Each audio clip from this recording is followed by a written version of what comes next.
Easiest way, the old stuff. Right, it's 9 o'clock. Please join me in saying the Pledge of Allegiance.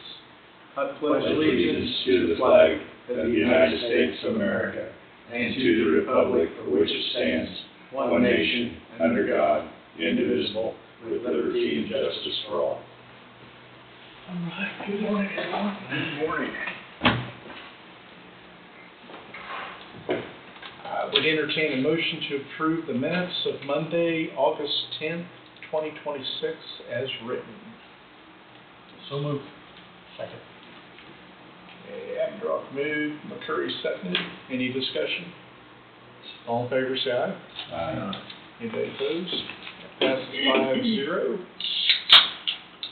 And, okay, this first miscellaneous motion, Is this changing the title of that job? that's what it looks Yeah. like. So, is that the way it came up with that wrong title? Yeah. Or- Yeah, she gave it to us with the wrong title. I wondered what it said radiological. So, okay, so so last week we rescinded it to change the classification and the pay. This time, the only change is the title, because it apparently was incorrect. Correct. Okay, I just didn't want to have to do it another time. Yeah, This I know. This is correct. That's our plan anyhow. I would entertain a motion to rescind paragraph 17 from the August 10th meeting minutes. And the motion reads, Thompson moved to authorize and direct the chairman to sign the Coffee County payroll notice for Austin Weiss, Deputy Director / Radiological Officer, step change completion of IPP wage classification from 55-5 to 55-6, wage from $30.74 to $31.48, effective August 1, 2026. And Ross seconded. I'll move to rescind that. Okay. I'll second it. Okay, Thompson moved to rescind that paragraph. Barker seconded. Any discussion? All in favor, say aye. Aye. Anybody opposed? Passes 5-0. And we will replace it with yet another motion to. This is the correct one. I would entertain a motion to move and, I would entertain a motion to authorize and direct the chairman to sign the Coffee County payroll notice for Austin Weiss, Communications Technician, step change, completion of IPP, wage classification from 55-5 to 55-6, wage from $30.74 to $31.48, effective August 1st, 2026. I'll make that motion. I'll second. Moved, Peterson seconded. Any discussion? All in favor, say aye. Aye. Any opposed? Passes 5-0.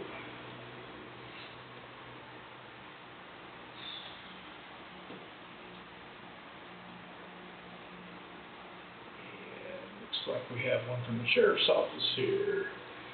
Entertain a motion to authorize and direct the chairman to sign the Coffee County payroll notice for Chris Lawson, Sheriff's Office Deputy, transfer from jail, subject to regular IPP, class change, wage classification from 45-5 to 45-5, wage from $25.46 to $25.46, effective August 24, 2026. I'll move. Second? I'll second.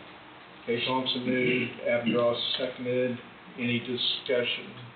This is just a transfer from the jail to. Back on the road. Back on the road. Okay. Any other discussion? All in favor, say aye. Aye. Anybody opposed? Passes 5-0. I think there's a problem with the next one on the salary part. No, my glasses are wrong. I see it's a 4 instead of a 5. So you're good? Yeah, it's good. Okay. I think those said 5s.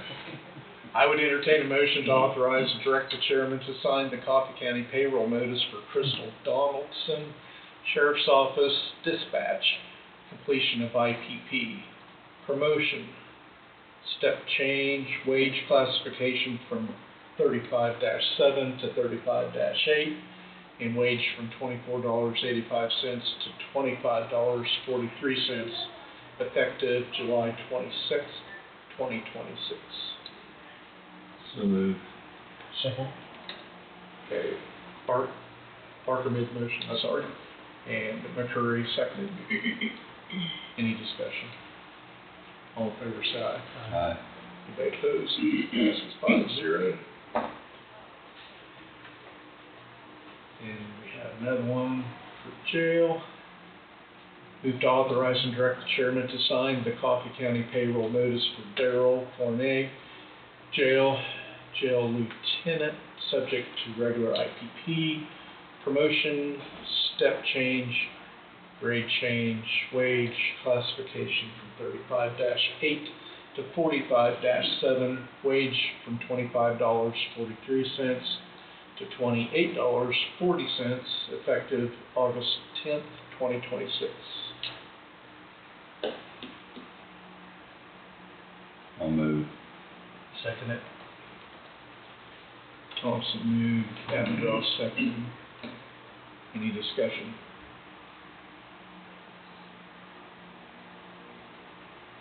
All in favor, say aye. Aye. Anybody opposed? Passes 5-0. And one more from the jail. Authorize and direct the chairman to sign the Coffee County payroll notice for Jordan Shepard, jail administrator, subject to new hire IPP, promotion, step change, and grade change, class change from hourly to salary, wage classification 45-5 to 55-5, wage from $27.09 to $63,939.20 annually. I'll make that motion. I'll second. McCurry moved, Peterson seconded. Any discussion? Where did this salary come from? Is there a salary basis or log or something that says what that should be? I'm sorry, I didn't. The salary that's stated here, where'd that number come from? Is there a salary chart? It's lower than what I paid my previous. But I mean, is there a chart that shows what salaries are set at, or is it just an arbitrary number? No, those are based On the on salary chart. on the salary chart. Okay, that's what I'm asking. Okay, It's an administrative position. right. Was she previously the lieutenant? Correct. Whatever that's, okay, so you're just having this stepping. Promotion, Yeah. promotion. Any other discussion? All in favor, say aye. Aye. Anybody opposed? Passes 5-0. I believe that's all of the miscellaneous motions. That brings us to our 9:05 appointment. Sheriff's Office zombie 2K, 5K for special events. Lauren with the Sheriff's Office, Sheriff Johnson's here, and this is Deputy Felix Nunez. You know, we've been here the last couple years to talk about the Hero School, and this is the new event, the Zombie 2K 5K, so Felix will talk to you guys about that. Good morning, gentlemen. Morning. Ma'am. My name is Deputy Felix Nunez, like Lauren said. I'm a newer deputy here in the county, only been here a year. Recently came from Osage County, and before that I came from the great land of Albuquerque, New Mexico, where there's desert, sand, and a road. So, when I moved here, my biggest thing is I'm a charitable man. I'm the type of person that I want to make sure our community looks good. I'm a direct image of this fine gentleman right here, which this fine gentleman is a direct image of you guys, which we represent the county. Okay? Me and Lauren were talking. I said, Lauren, I want to do something that will help our special people in this county community. Those special people being our COF folks. We've already worked with Special Olympics. I said, let's do a fundraiser that is different, but something that every year, that we could make it bigger and bigger to the point where it actually could bring in people from around the state. And this Zombie 5K is something that I have seen succeed and do that. Now, we're starting small this year. We're only doing a $10,000 donation, or $10,000 fundraiser.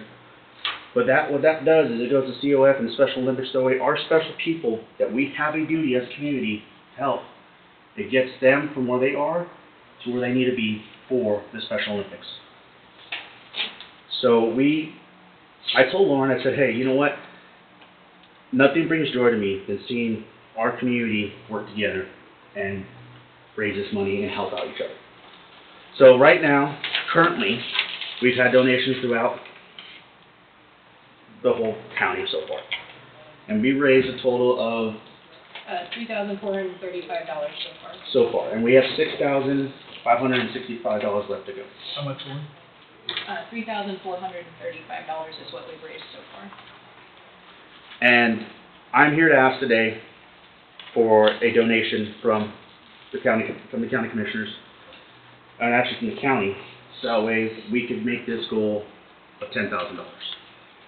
What we're trying to do is if we hit this goal of $10,000, that waives our entry fees for the event, so it makes it free for the community all the way around.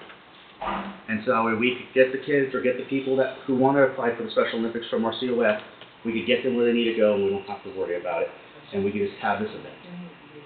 So, we have, a lot of small donations, $131 $50 donations, 656 $10 donations, but that's from the community itself. From our bigger cities, I just had a conversation with them, they donated to us $500. Newstone donated about $200, you know what I mean? But I'm a firm believer that we as a core, as a county, we should really show who we are and do more. In the past, I've been told that for the Heroes Pool, we've done like 3,000 from the county we requested, and I would ask that same donation if possible. Again, this is something that in the next couple of years, if we get it bigger and bigger, it could bring in more people from around the state. We could bring in vendors. We could bring in more events, not just the regular 5K. I've seen this type of event in small communities turn into a yearly thing where they are actually dressing up people in the zombie costumes. The kids are involved, they're dressed up, and it's a whole day of just events. But at the end of the day, it goes back to one cause and one cause only, and that's helping out those who they don't have what we have as a regular person, and it helps them get where they need to be. I don't know if you guys ever talked or met with any of these COF folks or met with Special Olympics folks, but they are always happy. And I always tell people, if you could take that little bit from those people, it'll make us a better person. Because they will teach you a lot about just being kind. So that's all I have for you gentlemen. That's all we're asking. We're asking for a small donation. We're trying to reach our goal as fast as possible, especially because this event happens in October. So is this in conjunction with the Heroes Pool? We're going to stop doing the Heroes Pool. Say that. We're done doing the Heroes Pool. It's It's Oh, replaced same it. fundraiser. Same fundraiser, it replaces it, yes. Okay. Yes. Okay. And we replaced it because we want to bring in more people. We want to make it bigger. We want to bring in our community more. Yes, it's cool to watch a guy like me pull a truck. I say that, I look cool, but I think I look cool, and then they show me the pictures, and I'm like, yeah. But, my goal is I'm a direct image of him, like I said, he's direct image of you. I want to make sure that we look good, and I want to make sure that we give back. I tell people in my position I'm 95% customer service, 5% being a cop. But this does replace the Yes. Heroes Pool, It which does. is normally Yes. done in It does. Yes. October, is that right? Yeah. Yes. Do you remember how much you guys raised last year for that event? So, It was, I believe, $11,460. I think last year there was a pie in the face or something with brownies under there. The year before we did that, Yeah. last year we got to the event and lightning destroyed it, so we didn't get as much from the actual event as we did the year prior, but yeah. Yeah, and Okay. this year, I've talked to the fire departments, and I think they're gonna take it to the meeting about, the fire trucks and firefighters dressing up maybe as zombies during the event, being stationed at the corners and, Yeah, and then. I'm not sure how that would work. I'm gonna You're get with good to go, the, Steve. the schools, when school starts, the theater crowds, I think, might be able to help us out and make it a little more fun along the way. The torch will be there. Yep. So we can do a block walk with just the Special Olympics athletes. COS is part of it. Burlington Unified Sports is new as of last year, and Burlington Unified Sports will be there. So basically, it's hitting a youth target for Special Olympics and an adult target for Special Olympics now. And it's still part of the Law Enforcement Torch Run, which is what started this campaign to begin with. And on top of that, like, we brought in, our goal is next year we want to bring in all the school districts and get the youth in, because I was talking to a couple high school kids the other day, and they were like, hey, this 5K zombie run that you guys did, I'm like, yeah, like, can we participate? I'm like, yes, anybody can. Like, that's cool. I was like, yeah. I was like, I'm not a runner, only to the dinner table of downhill, I'll be honest with you. And, you know, when you have the youth do that, that's pretty cool when they come to you and say, hey, can we participate? So, gentlemen, like I said, I appreciate your time and listening to us. And if you have any other questions, if you have any concerns, reach out to that man right there. Because he's, you know, what they say, stuff rolls downhill, right? Thanks, you're helping a lot. Yes, yes, yes. Rolls uphill. Oh, God, nope, we're not doing that one. Put it up there. Yeah. But, gentlemen, I appreciate you. Ma'am, I appreciate you. And you guys have a good day, okay? Thank you. Thank you. So, what do we want to do on this? I guess my opinion is if it's replacing the Heroes Pole, I mean, it goes for a good cause. I guess my concern was that it was going to be the Heroes Pole plus this, but Correct, yeah, this, yeah, it's in lieu of, replacement. what did we, We did $3,000 for last year on the Heroes Pole. Where did we fund that from, Angie?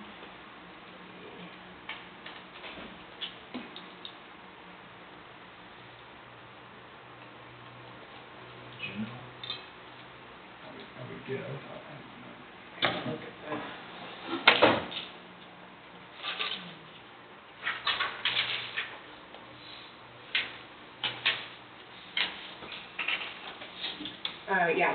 Courthouse general contractual line item.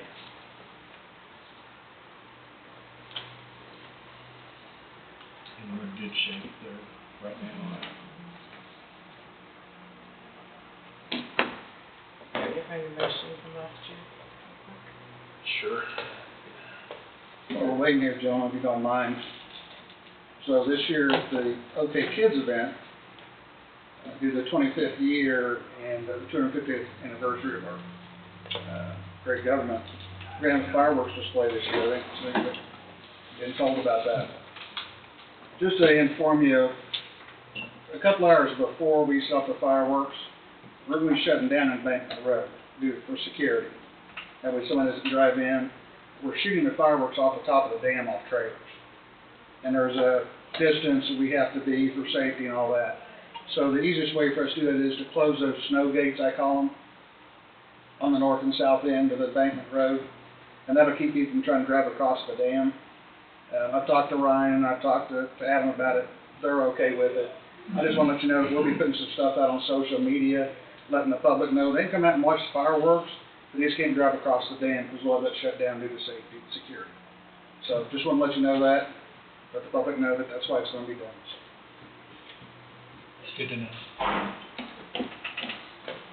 and that's on the weekend of the 11th, 12th. It is. Be on Saturday night. Saturday night's when the fireworks are gonna be. Yes, sir.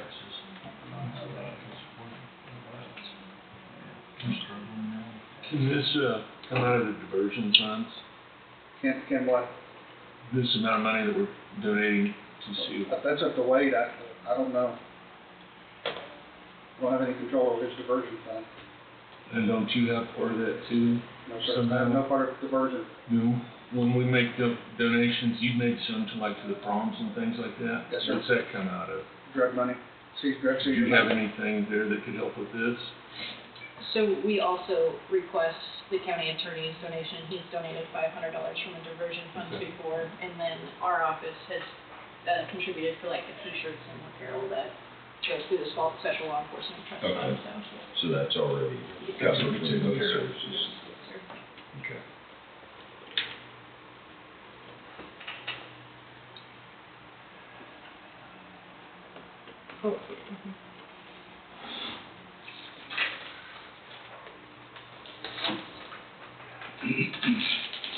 So is that?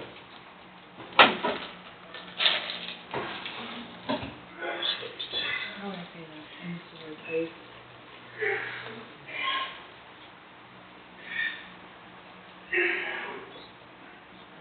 Or just not, should I even say that? Well, you just say the request is the same as, the amount donated in 2025 for the Heroes Club. And then you can add a new sentence that says, the zombie, whatever you call it, zombie run walk will replace, is replacing the Heroes Club.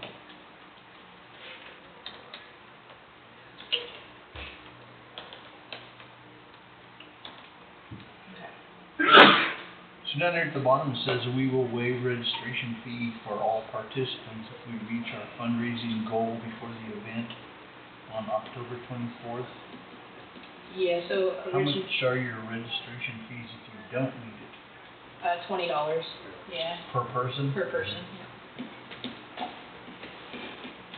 You gonna run, Mike? It's possible. I'll race you. You ran You ran in the 2 or the 5. Might I'm run gonna the bees other are way. chasing me. You want dog? Only time I'm running is the bees are chasing me. So the cool thing about this, to try and get everybody to participate, especially for this gentleman who will only run if the bees are chasing him, is we're gonna do a 1-block walk with Special Olympics athletes, knowing they might not be able to make it the 2K route or the 5K route, and then, so anybody can participate that and do the torch, and then we're gonna have them line up to cheer on people to start the 5K, and that's a walk, run, bike, and then the 2K is just around kind of the school area. It's not even quite a 2K, that will. And you got the course all laid out and marked out and everything already? We have the idea of what we're gonna do for sure, yeah. Yeah, make sure it coordinates well.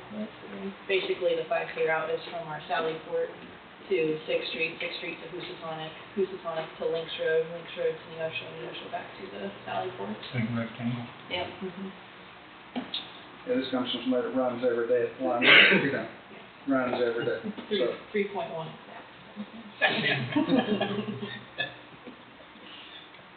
Is everybody okay with that motion that's there?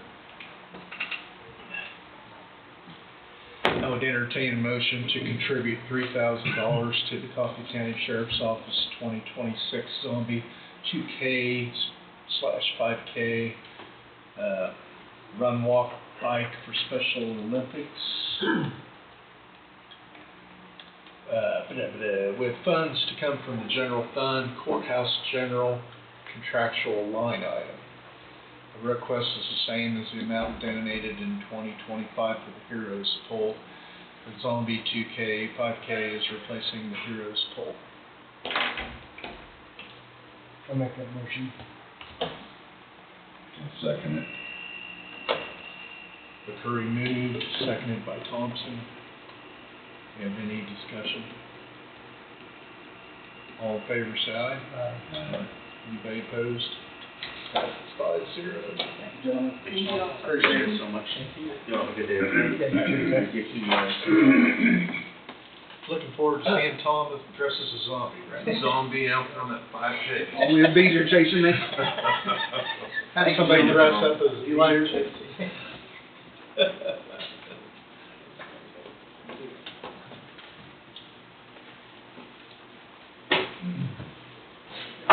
Okay.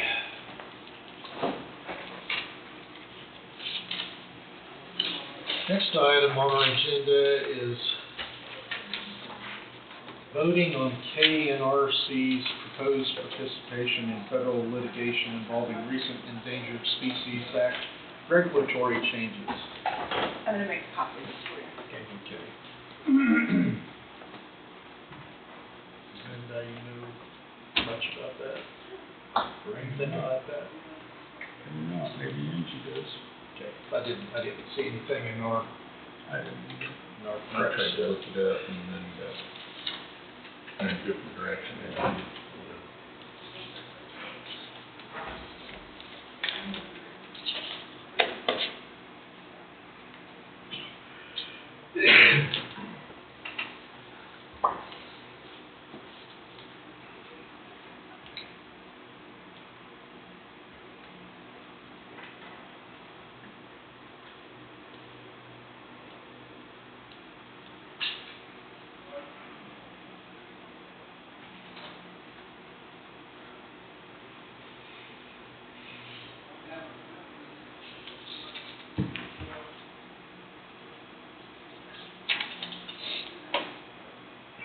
Oh. Okay, so this is the, the NRC you guys are members of, Coffee County, and Tim Johnson, I think, is your representative there. Right.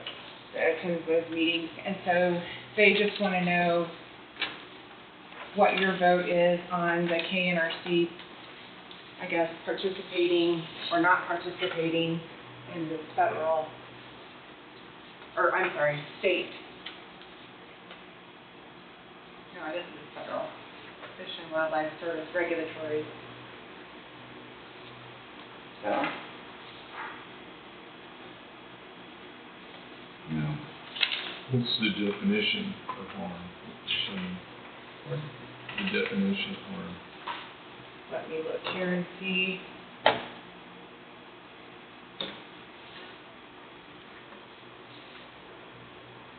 Andy, did you say Tim's in the middle of this? Tim is the representative that you guys sent to represent you. When do guess. you need this back? I think they wanted it like last Friday, but I said you wouldn't meet until today, so.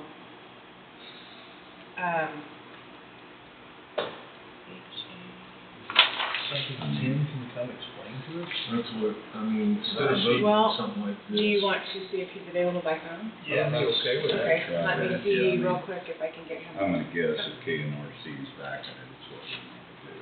But Well, I mean, we're a member of the I've attended KNRC. quite a few of those meetings and everything. Can you take a quick call from the commission with a question To my on opinion. the voting stuff? for KNRC?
Hey, are you available for a call from the commission? Okay, it's on the KNRC voting. Are you?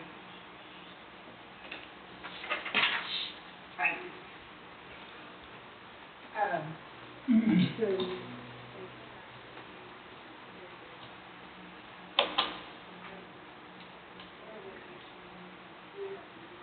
Tracy Board, Is that his number? I think so.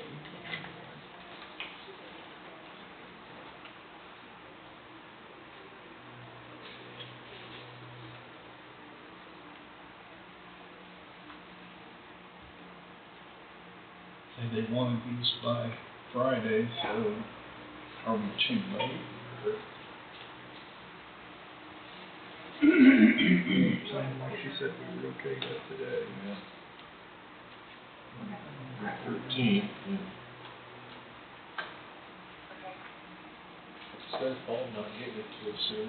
Yeah. I don't want to Yeah. explain that.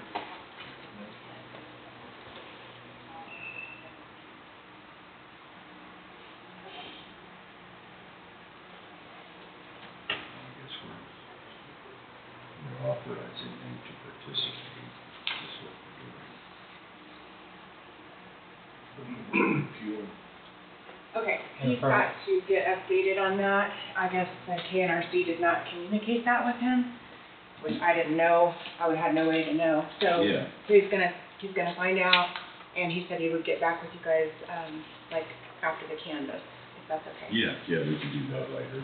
We've got time. Okay. I would say it's something to do with it. Well, it's not gonna cover, it appears like it's not going to. Can I ask a question? Sure. Well, it sounds like they're gonna do it whether we approve it or There's don't not- approve it. Yeah, So our employee appreciation picnic is gonna be Monday, September 14th, after the OK Kids Weekend. We've always done it like that because that way if they have any leftover food items, they use those to contribute to our picnic. And it'll be at the 4-H building. So we had one person ask if spouses were included in this. So years ago, before COVID, we never did include spouses. I think it was the year of COVID or the year after they included spouses, but then I don't know that we have included spouses since. The same thing was with the Thanksgiving dinner, but they started including spouses after COVID. So I don't know what you want to do on this, but we want to know what to tell people before the employee appreciation picnic, so they know up front if spouses are included in this or not.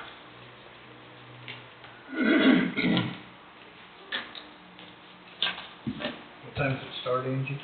It goes from 11:30 to 1. we should, right? I mean, Department heads, Yeah. commissioners, whoever wants to serve it. I'm sorry, what date did you say that? Monday, September 14th. I guess I'd be okay with it attending myself. It's a once-a-year thing for recognition for our employees. For one person, not for the whole family. do what? A spouse or significant other. Yes, Okay. yes. Doesn't just matter to me. throwing that out. Yeah, it doesn't make any difference to me. I mean, I'm good with, I mean, we usually have hot dogs and hamburgers left over, so it's like, I'd be good with including the spouse or significant other. okay. And school is in session, right, so we don't have to worry about kids. Yeah. okay, I will let everyone, oh, Everybody else okay? I don't care. Yeah. Mike, you? Oh, yeah, whatever. I'm not opposed to it. okay. You don't need a vote, you just need a. No, I just need consensus. a, yeah, thumbs up or whatever, so, Okay. good to go. Yes, point them in the right direction. Yeah. Okay, So is that, I can't remember, is the courthouse closed on, or how? we closed the courthouse from 11:30 to 1. Okay.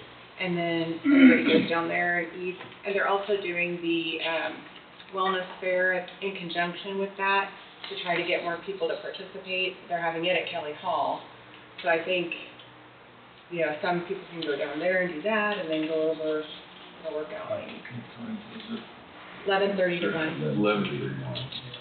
But I think the wellness fair is, probably starts at 8 and goes till whenever. I think then they'll have food, I mean, they'll have vendors, foods and vendors. Okay. Do we wanna talk some about budget right now, or do you need some extra time to No. get ready for your No, I'm ready. canvas? Might as well get it going because. Okay. When was it? Was that Thursday or Friday? Well, it was You last were last Thursday. week sometime. I got with Angie, we combed through financials again, whatever, but, think we had identified $300,000 that we could go ahead and eliminate from this year's budget, right? Which would take it off of next year, so, you know, as far as carryover and everything. That was from the general fund community improvement line item. I mean, we were looking at what's been spent so far, what will be likely be spent, and there'll still be funds available in that fund to carry over. You know, if we eliminated all those funds and there was no carryover, I'd be really concerned, but I think. And that is community, General fund, community improvement line item, I think we have 300,000 in there for this next year.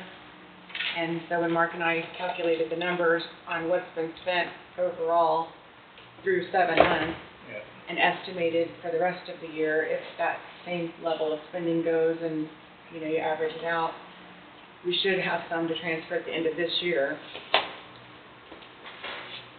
And then next year, you won't have that, but, like Mark said, with the sale of the house and whatever else could go back, that would offset for this next year possibly, so. Right. And when I have updated ones, I did give you one, didn't I? Yeah, I think this, do you have this, No. Eugene? It's free here.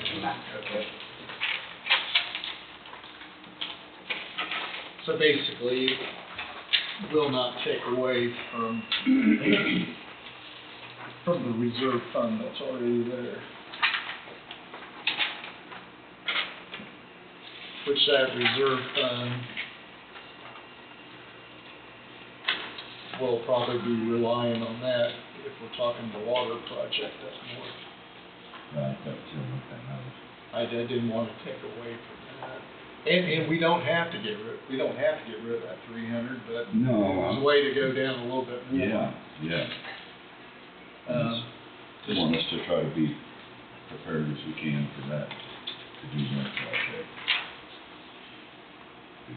I mean, it would get the mill levy just under 54 mills, that three, you know, 53. taking that 300,000 away, so. Be just under a half a mil, is that what it is? Yeah. Yeah. Yeah, 'cause one mill would be 700,000. Right.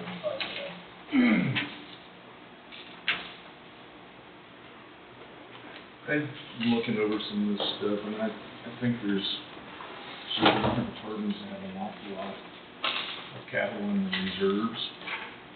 And I'm thinking that we could look individually if we need to, and we could take 25,000 from each one of their budgets and come up with another 125,000 that I have. And these would be like library, museum, GSI, economic development, and noxious weed.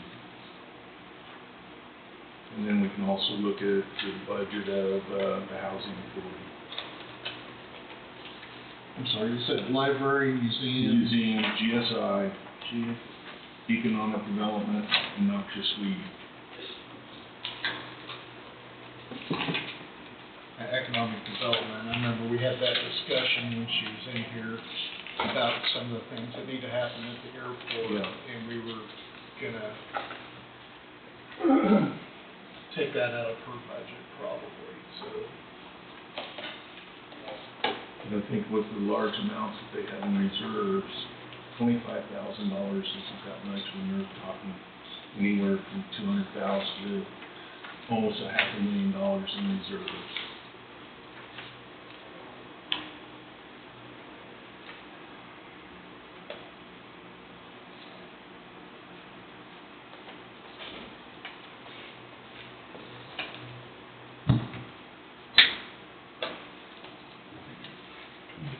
Yeah, for each one of them, that's what I was looking at on there. You come up with a 125. 125, yeah. So if we did that and the 300,000 Angie just proposed, that would be 425. Yeah, so we're getting really close to a mill.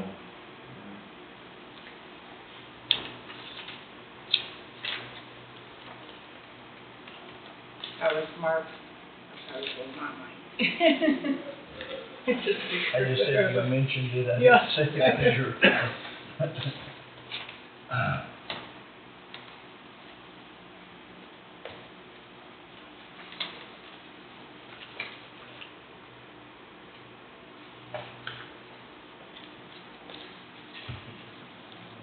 And when we were talking about the budget, I mean, like next week we'll have the budget hearing to hear any comments or whatever on the budget. We do not have to approve the budget next meeting. We can still take into consideration all the comments and anything else we want to do. And we don't have to have a certified budget until October 1st. I think that's what And so we could still take the time to try to, I mean, the public comments, I don't know what might be made there, but there might be something to take into consideration. You might, of course, you might get public saying they don't want to cut anything. I just put that out there. Dave? What is the budget of the housing authority, total budget? 260 That we put out, Well, you're talking about the county support? Yes, Or the, county support. And yeah, it was like she was done 25,000 from last year, she had 260 proposal for Right. 27. 25 down. Yeah, it was 285 last year, I think.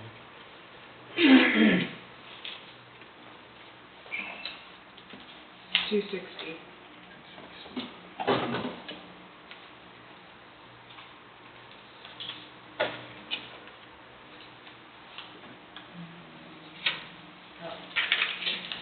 very bottom. I know. It's just started at What you wanna do? That always happens to me too. Or if you start at the bottom then it's at the top. Yeah, exactly. Go through the notch.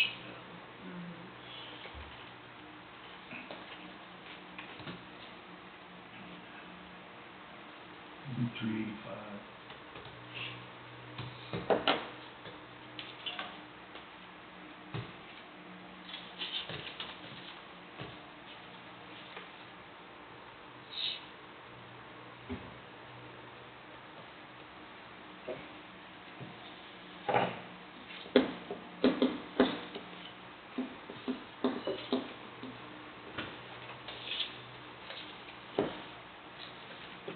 What were the ones that you mentioned? The ones that I listed was library, museum, GSI, economic GIS. development, or G. Yeah. I should know that myself for hearing it. And noxious weed, economic development, noxious weed.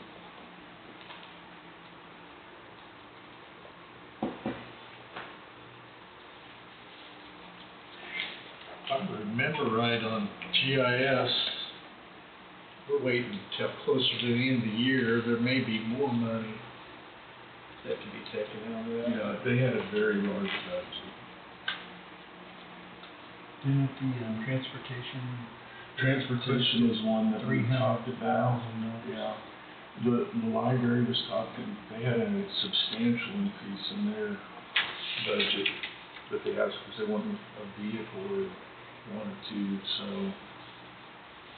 And it was like nothing, she said nothing was wrong with her vehicle, but it was getting a little older and had some miles on it. I'm sorry, which department are you talking about? That was library. I know Extension was talking about a vehicle. Maybe that's what I'm thinking about. Yeah, I don't think the library was. Yes, I'm sorry, it was extension. Yeah. It was, yeah, I'm sorry. on That that. they replace their vehicles every so often anyway.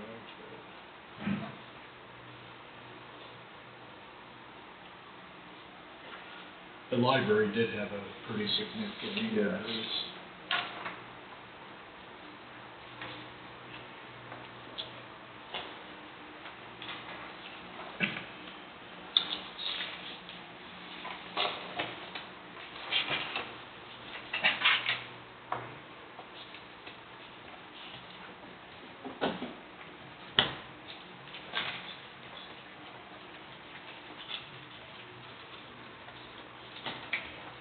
we were talking about GIS.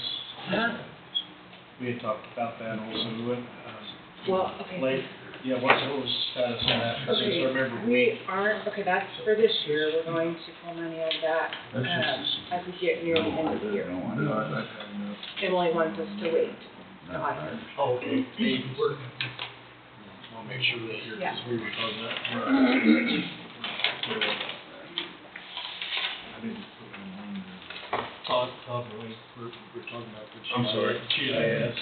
Okay, so, right now what's in that reserve fund is just sitting there, but Emily, the auditor, said to wait, we're gonna do something with that come end of the year. She wants to wait and see, I don't know, on something, so, but how we set it up last year is we're gonna transfer that money back, I think, to the general fund. So, and I asked her if she wanted me to go ahead and do the journal entry, and she said, no, let's wait till closer to the end of the year. So, I don't know what her reasoning is, I'm just going by what she said. For the total amount. I think it was for 600,000, wasn't it, or for 300,000? No, I don't know which one it was, 600? I can't remember now. Let me see if it's in the budget area here. I don't think it would be the 600, I think. I was thinking that was what Connie gave back last year out of that, 600,000.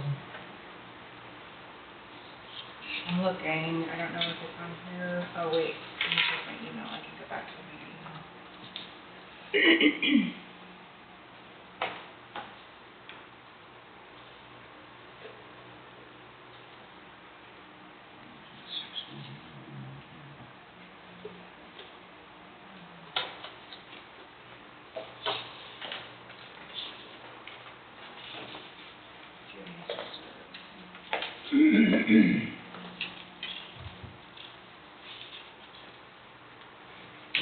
Okay.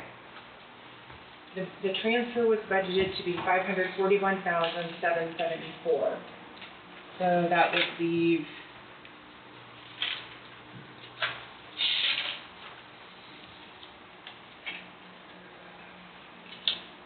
That was when, was that gonna take place in? because she said, I think you should wait until closer to the end of the year before you do the transfer. This would be to see if the fund actually needs it or not. I'm assuming the expenditures will be significantly less than what was budgeted, but that is something we will need to review. To answer your question, no, the transfer was budgeted to be $541,774. Okay. But with that amount and transferring everything, pulling 25,000 out of it's not in the program.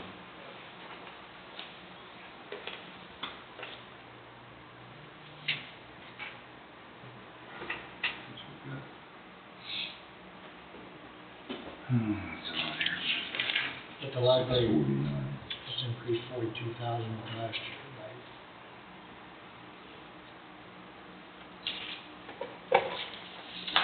Like I said, library.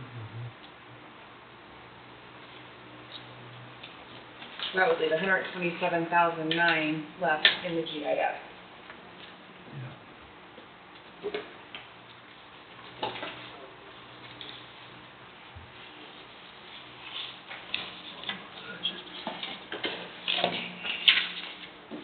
Wait, am I on the right one?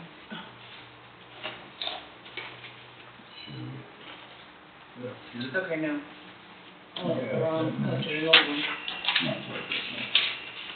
649, 844.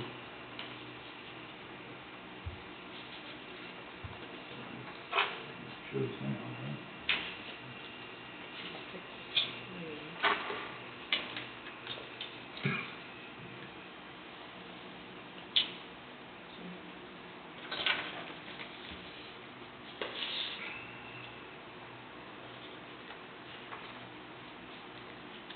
I'd leave 121,000 in there.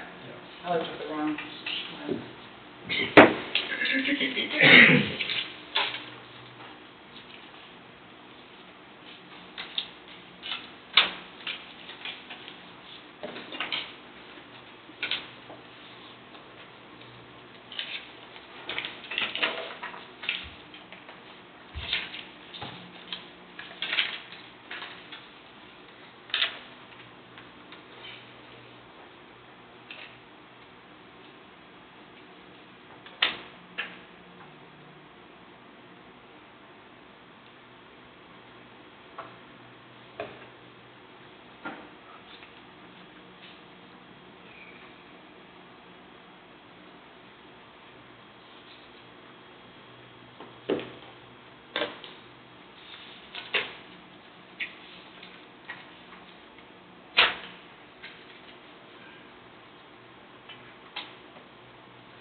say we can come back to this after a while. We'll probably want to take a break since we got to do canvas at 10.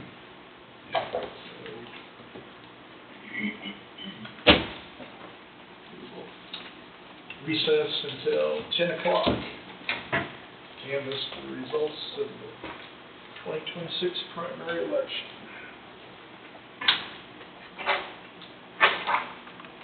Jim Johnson here it is. Okay.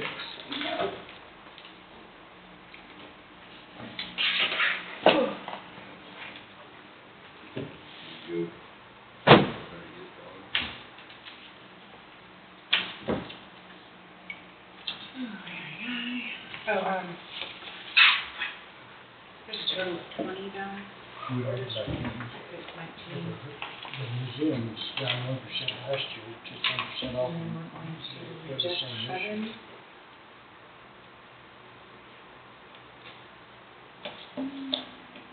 They didn't go up on it. Except 9. Because we asked, And then we we need to asked add all the departments to 4. come down 1% last year, and they started to do it. You already looked at it? Oh, I did? Okay. Yep. Alright.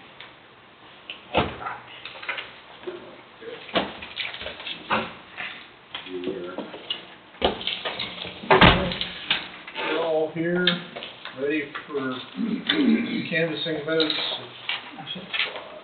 Steve, my most humblest apologies for coming in late. Do I? My most humblest apologies for coming in late. Okay, I would entertain a motion to recess as a Board of County Commissioners at 10 a.m. and convene as a Board of Canvassers to canvass the results of the August 4, 2026 primary election.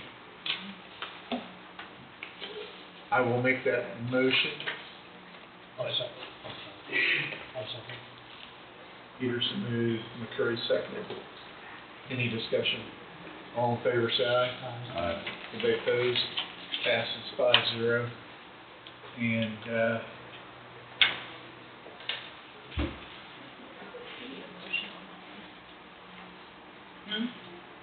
so we are now meeting as a Board of Canvassers. Correct. Following that motion. So does that mean now you present everything? Yeah. We don't have to make another motion until Not after yet, you. right. Okay. So I've given you a balance sheet to have to start, but we're actually gonna start with the provisionals so we can get our board counting and then get those totals added to the final, and then,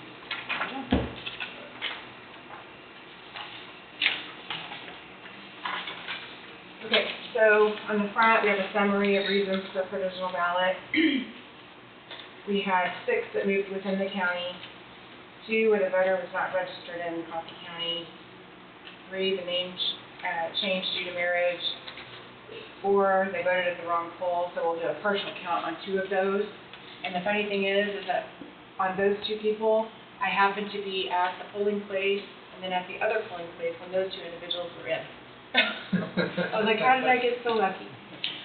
We had 1 that requested a mail ballot, but then voted in person. I don't know if they got the ballot or didn't get it. And then 1 that voted in the wrong party, so we'll also do a partial count on that one. And then if you look at the next page, it shows the breakdown in detail as to what happened. So, let's see.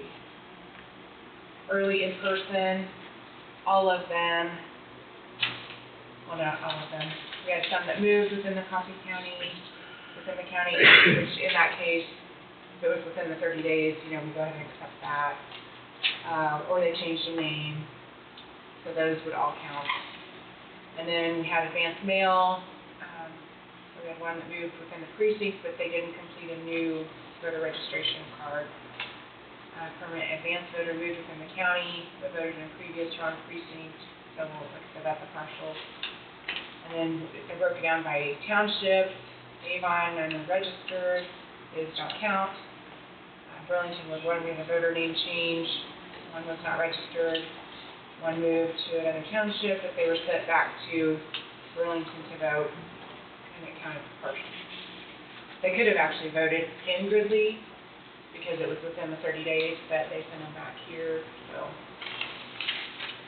Burlington Ward 3, voter booth is in Coffee County, and they completed that one count. Another one, the voter wasn't registered, and they failed to provide photo ID. Burlington Township, the voter was not registered. And then we had 3 there, didn't have any provisional ballots. Leroy, voter changed their name, completed the voter registration card. And then Pleasant None, Rock Creek, 2 that were partial, voted the Rock Precinct. And then 1 that was not registered, so that one will not count. So it was pretty cut and dry on this election. We didn't have any issues election day. I mean, other than the normal, like a card didn't read or somebody left it, that's the normal stuff that happens. But otherwise, it was a very quiet day.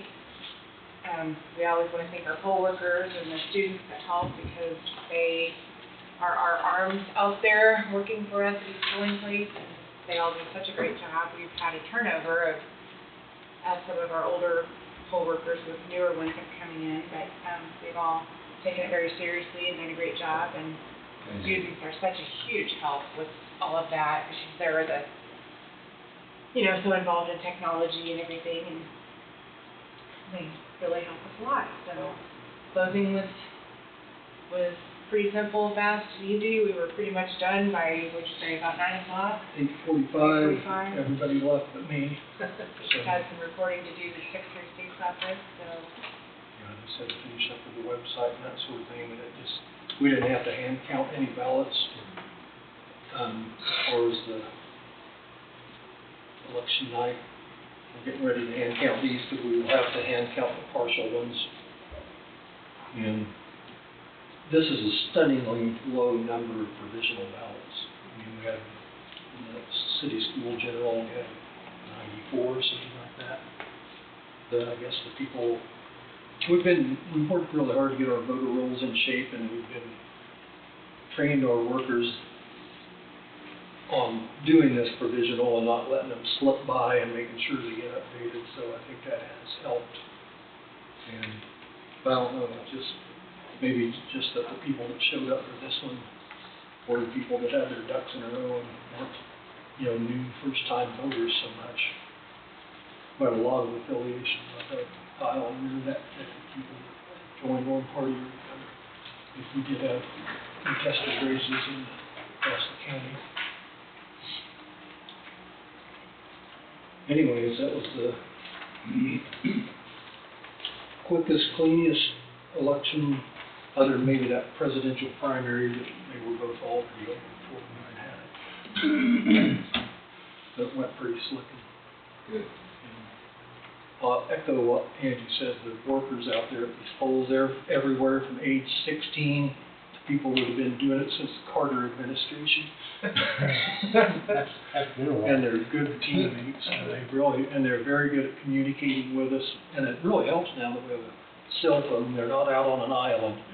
They can call us, they can even take a picture and text it to us, or they can FaceTime us even, and we can see exactly what's happening and fix it right then and there without having to jump in the car and off to Waverly we go, We do go out to the polls, if needed, when we gotta take supplies or go help do whatever. But yeah, if we're somewhere and we have to get something fixed right away, we can do it over the phone, so that is nice. And then I also want to give a huge hand to my office staff. Without them, we wouldn't be able to do it all. And then I have to highlight Brad because this was his main focus, other than mine. And but all of us come together and work together to make it successful. So I think my office people. They did a great job. I was in there part of the time on election day. Jessica is our machine whisperer. Is she?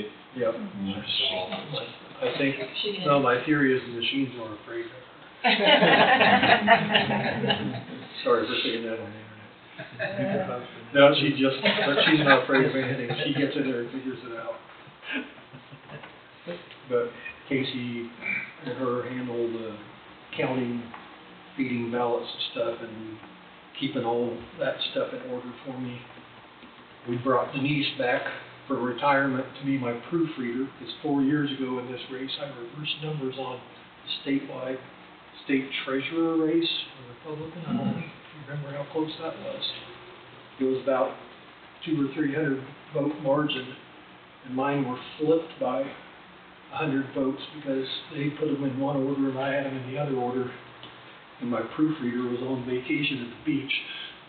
And we learned the hard way that you never send something in that at least 2 other eyes haven't looked at. So, and so Denise came in and ran that role for me just because she's really good at it. So if you are all in agreement with what we have presented to you as far as which provisional votes or ballots should be counted and partial counted, we have a motion for you to approve. Okay, I will move based on the recommendation of the county election officer and approval of the county attorney. County Clerk Angie Kirschner presented 20 provisional ballots and recommended that 9 ballots be fully counted, 4 ballots be partially counted, and 7 ballots be rejected. I made the motion. Seconded. Avondale seconded. Any discussion? All in favor, say aye. Aye. Anybody opposed? That's 5-0. So if you want to go ahead and start, and then we'll get. Thanks, Brad. Okay, so while they're doing that, I'm going to give you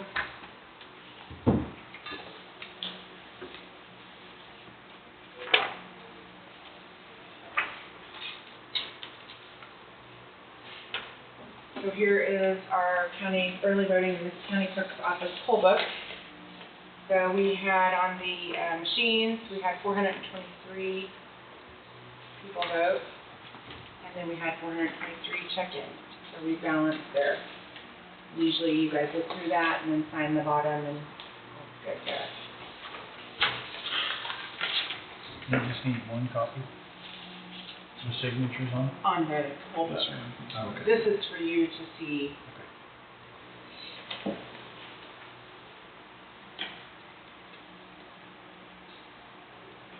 have a summary report which shows we had total ballots cast was 2,270, and that is what is on the bottom of our balance sheet there. So, How'd that compare to 2020? Just, I didn't know if you knew. I don't know off the top of my head, but I can find out in a few minutes for you. No, that's okay. Now, 2020 wouldn't be the same election, it would be 2022, I think, Okay. 4 years ago. If that's the one you're. Yeah, that's, I'm sorry. Okay, yeah. yes, that's fine. Yeah, that's what I was I thinking, feel like this 22. election was lower. Well, there was 174 less people voted in my district, I know that, than there was in 2020. Yeah, and I, when I was entering in, like the amount of registered voters for each precinct throughout the county, I noticed that numbers were down, Even the registered numbers were down. but Lebos had picked up, and I thought that was interesting. So, Percentage-wise, what do you think you came out with?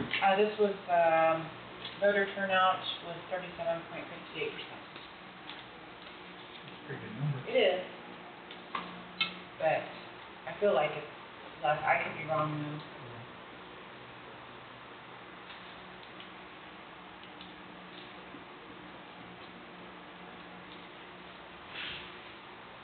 Figured probably in the north part of the county, you might have had a little greater turnout because of the state race.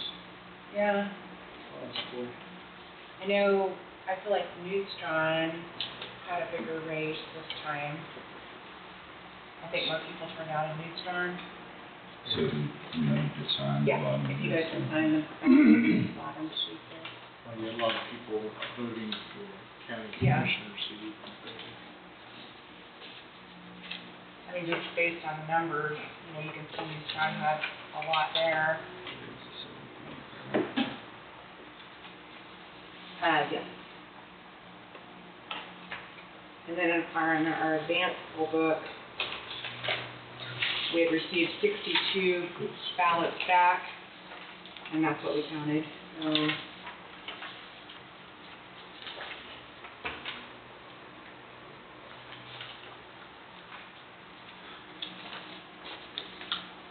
and if you want to turn the back page where your friend's looking. Okay. But you can see on the back page, it shows 62 expected back.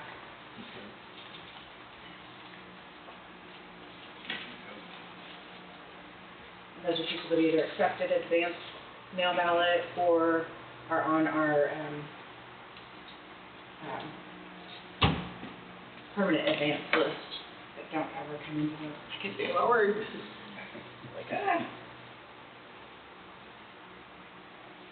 Yeah, no, I said 20, I meant 20. Oh, I figured you meant 2022, because I thought, You see anywhere on this? Throw in your code. huh? You see anywhere? Yes. Yeah, only reason I sent somebody a text of the results Mhm. for 22, Yeah. and I added those up compared to what they were. I think it was 174 miles. I was kind of surprised. Yeah, I was, it didn't seem like, Just anywhere. yeah, on that line, wherever we go. Usually, because we work in the election office, you can tell when people are excited or Mhm. want to express their, vote or whatever you can. Right. But this election, I just didn't feel like there was a lot of real interest or not any excitement or anything, I guess, I don't know. I don't know if I can explain that, but. The next one is Kelly Hall. We had 325 check in on the poll pass.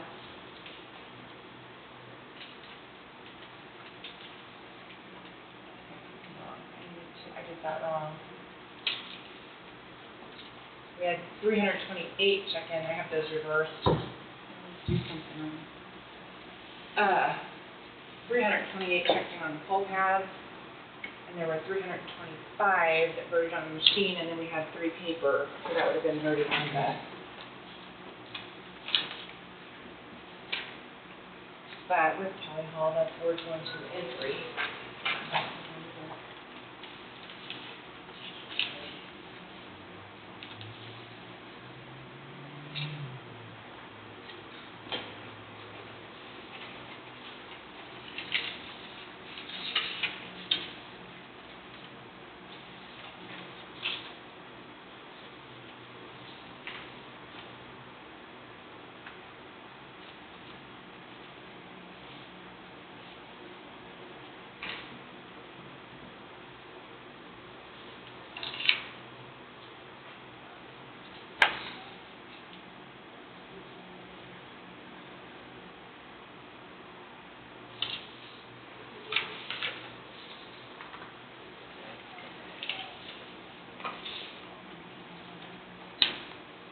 Can I give you Ward 1 already?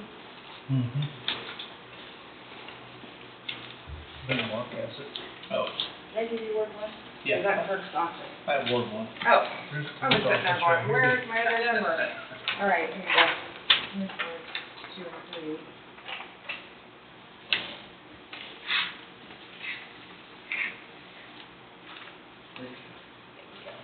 I did the same thing, Vivo, I split my numbers. And I'm really.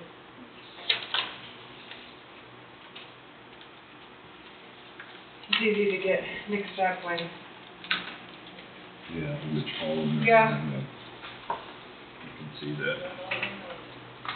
So let's wait for you then.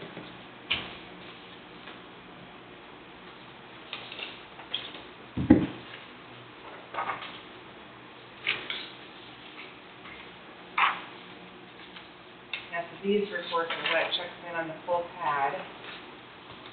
And then the machine will be a number either equal to, or they'll be less because there's paper, because the machines don't take the actual regular ballot paper, they take the cards, the ballot cards. Right.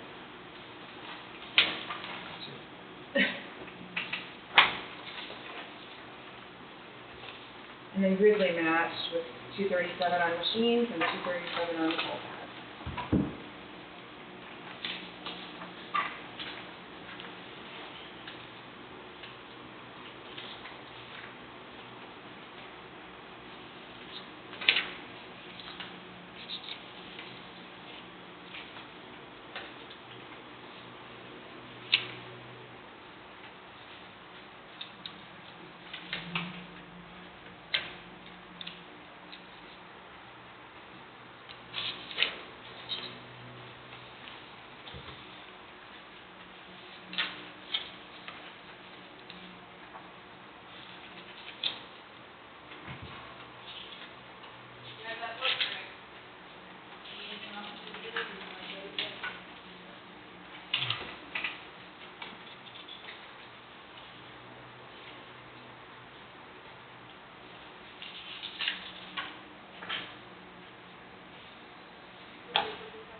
You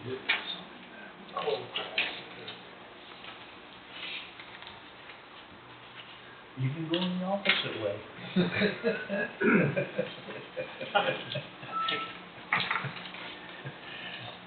Right.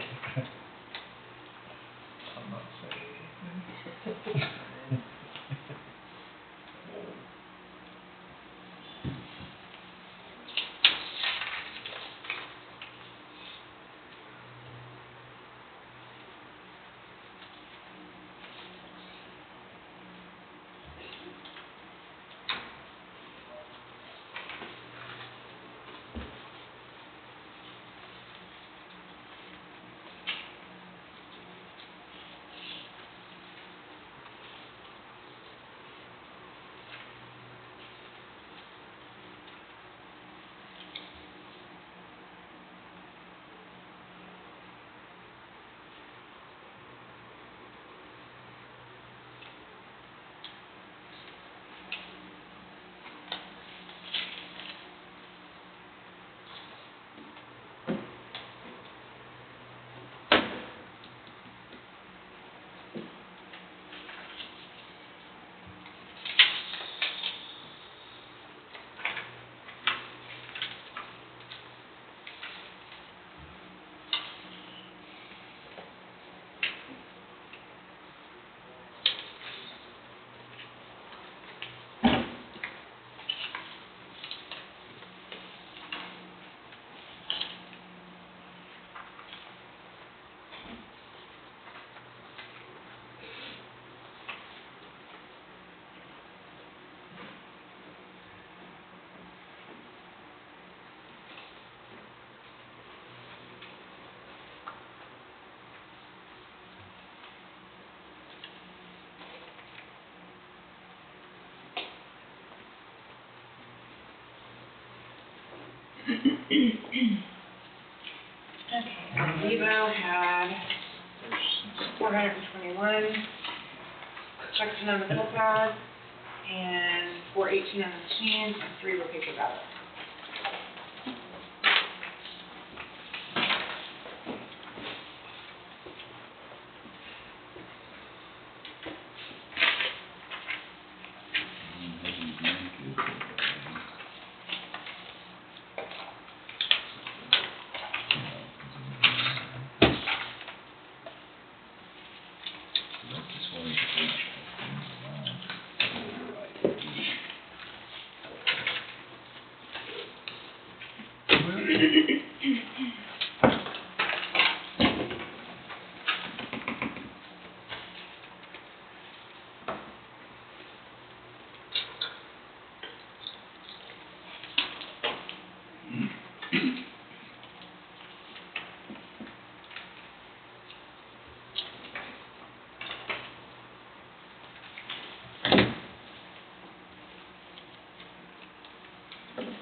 219 on machine and 219 checked in.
Drawn, 315 checked in and 315 voted the machine.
Waverly, we had 265 checked in, 262 voted the machine, because we had 3 papers.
Is it supposed to rain?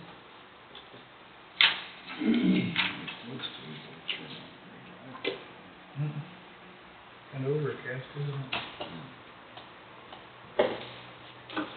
I think it hurts me, but you.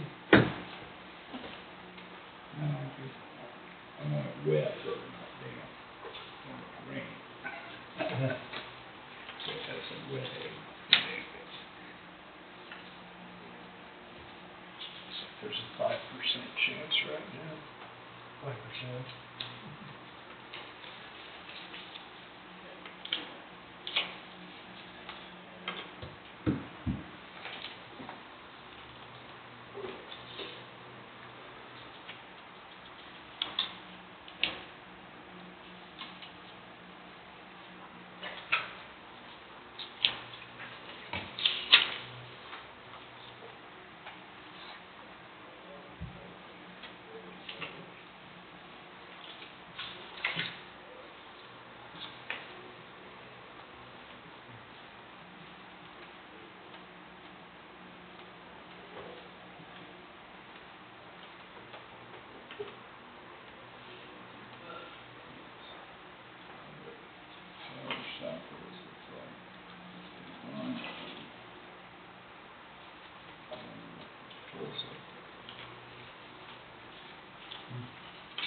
Okay, and then the last thing I'll finish with is, so here a few years back, the legislature approved, passed a law saying that we had to do post-election audit reports.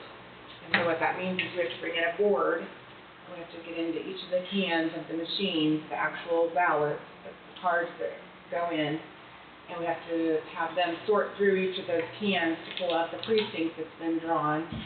And then they hand count each of those cards to make sure that everything matches up with what came out on the reports and what's on the cards. So we had Liberty Township, because it met all the criteria, what was required for this post-audit report, or post-election audit report. We had to do United States Senate, Republican, Governor, Lieutenant Governor, Democratic, Kansas House District 76, Republican, County Commissioner, District 5, and then the Constitutional Amendment. And so I'll hand out the U.S. Senate Republican. If you look on the side there, what they tallied was 121, and that is what printed on our unofficial results, and that's what they counted from the audit results. That was for Roger Marshall, and then Pond Narramore had 23. So if you guys look at that, at the end we can sign the bottom or whatever of the tally sheet. And then the next race we did on that also was Kansas House District 76, so Art Friend had 82. You guys can, You want to sign this goes by? well, I don't know if you'll look at all the numbers first, and then 82, and then 58 for Russell Stuckey, and then 5 for Mark Weisner. So, So if you look here, right here. So Mark Friend had 82. Right. For Northwest, and then Stuckey had 58, and Weisner had 5. And that's what we had on our report. Then we submit these to the Secretary of State's office. And then for Commissioner, we have Thompson, 85. Wilkinson had 57, and Cowan had 5. So, So you want us to sign yes, this as it you'll goes sign by? the tally sheet, yeah.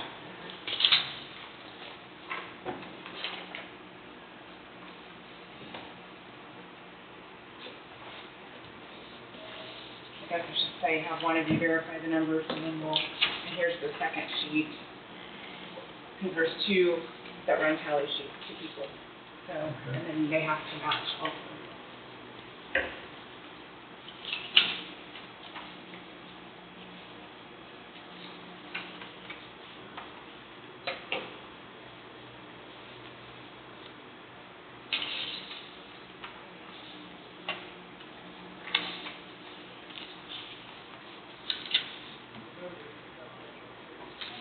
You wanna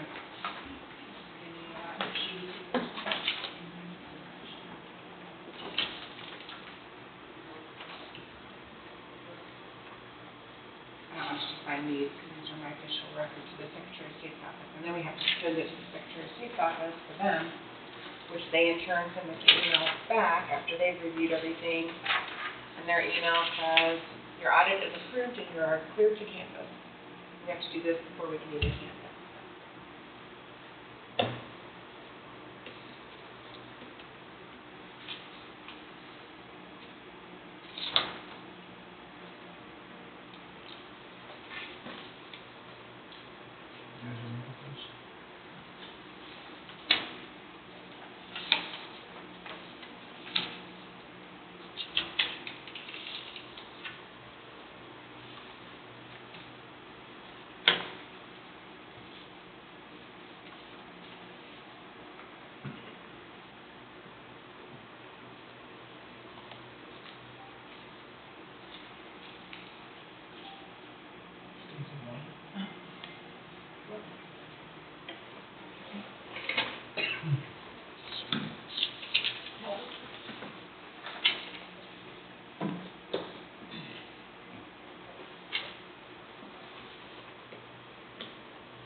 Randy, does this one need a precinct name on it?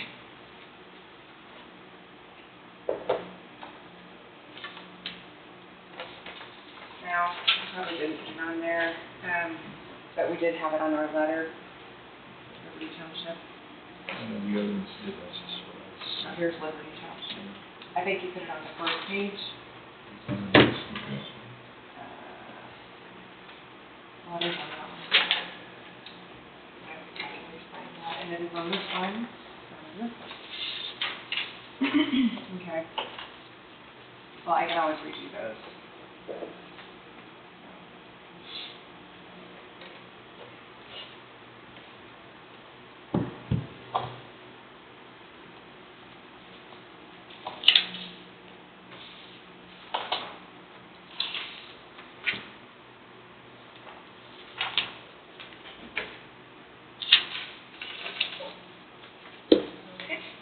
And then the next one, we'll look at would be the governor race, and that was Democratic Party. So for Corson, we had 11.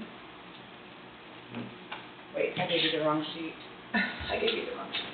I mean, you can look at that one, but Holster, we had 13, and Kurt had 2. Is that what's on that sheet here? Yeah. Okay. Those you'll sign.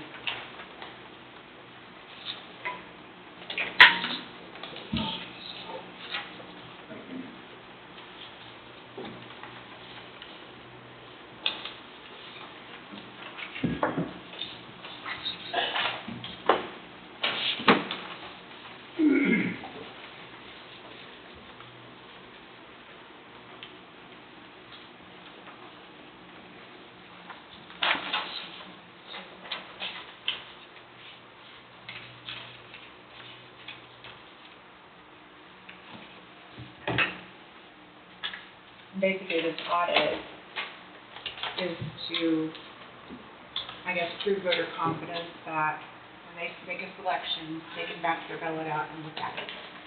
That it's exactly what they marked. And then the ballot can, goes back in and it's tabulated. So all of that's captured in the machine on sticks too, on thumb drive. So when I pull those out, I read those into my machine. And so then that proves that what that voter actually voted is what was tabulated. Passed the machine.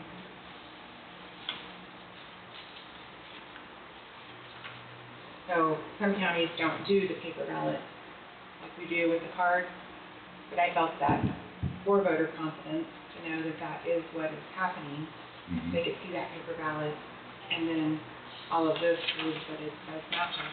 Yeah. That's what we want, is a fair tabulation. Yeah. And then lastly, we have the constitutional amendment. They wanted us to tabulate those results. So we had 85 yes, and we had 92 no.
Oh, no.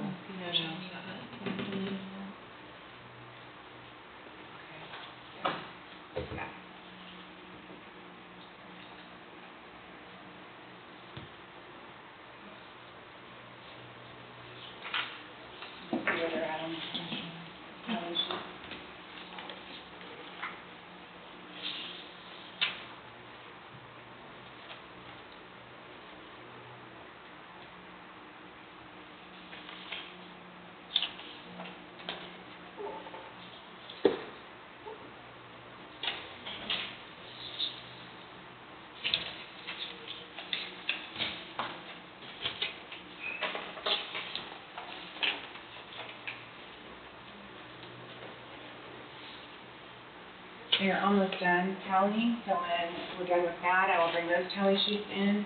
You guys will review those, and then I will add them, I have to manually add them in. And then I will print those reports off, which I'll probably have those reports for you next week to sign. And you don't have to go back in as a board of canvassers, but just so you know. And I'll have the big sheet that also lists all the results on that for you to sign next week. So, because it'll take us a little bit, or yeah, within the next week or two, it'll take us a little bit to put that together, so. But yeah, otherwise everything's really good.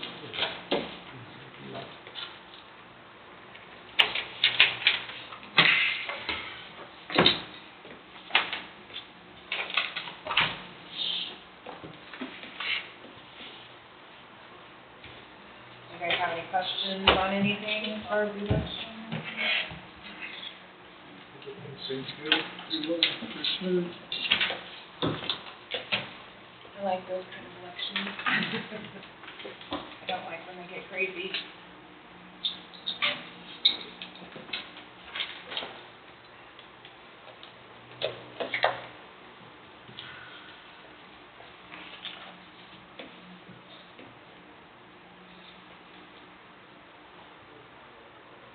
How many, I know we have local, like precincts and some township positions that were, write-ins.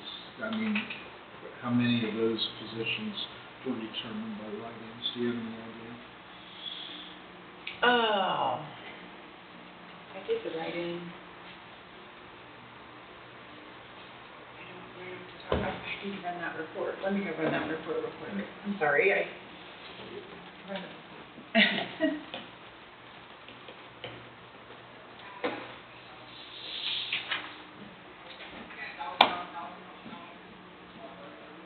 It doesn't take many votes to get elected to a position like that.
Case, how would you know?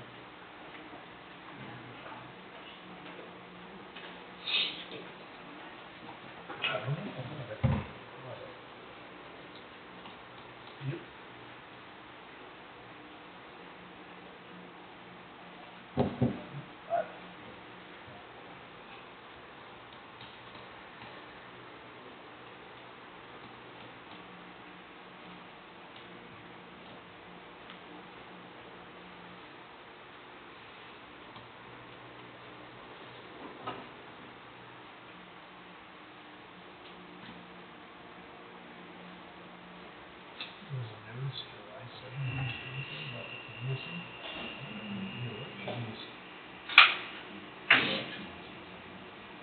Okay, so most of the time you're gonna see write-ins is gonna be, well, mostly on whether no one can file for a particular race or for committee people because they are elected in the primary. So, for precinct people, there has to be 5 written in, and for township, positions, it has to be 3. But they're just nominated to go on to the general, they're not actually elected in the primary, so you can see that real quick there. Talking about the township, Yeah, township is 3, this precinct, these people are elected. precincts are elected, yeah. But if no one filed for a particular precinct, there has to be 5 for precincts. You have to have 5 write-ins by the law, so.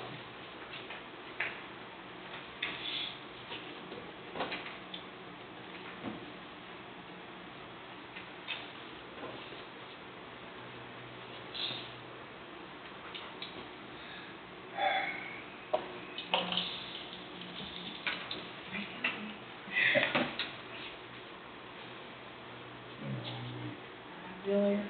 Last week was, I was gonna say, it's Monday. it's been a long week already.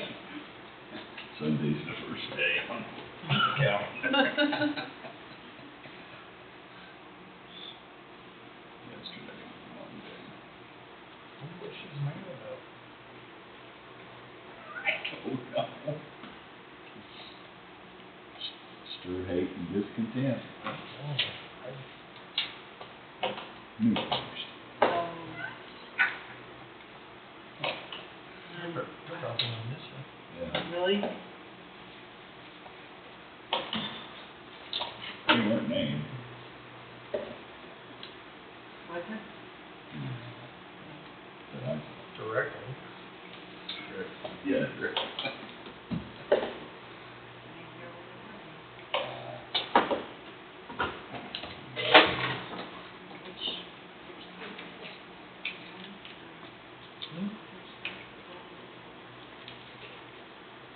West.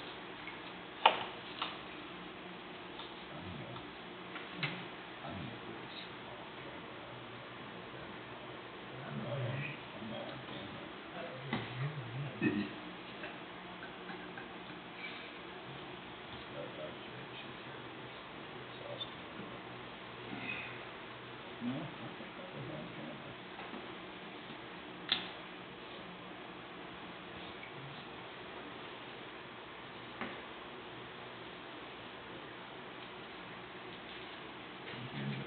Did you go there, Mark? What's that? Did you go there? Go with. Oh. No, not yet, but I could.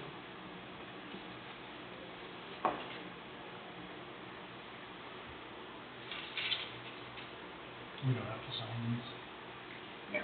You'll sign the official report. That was just, you could see like committee people and township people written in.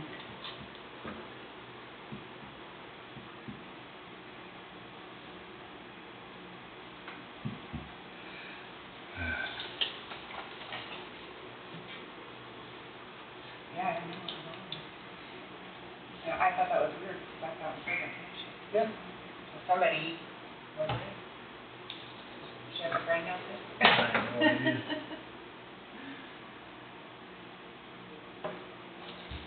My mother. Your dad was written in on one, I think, for committee man position about.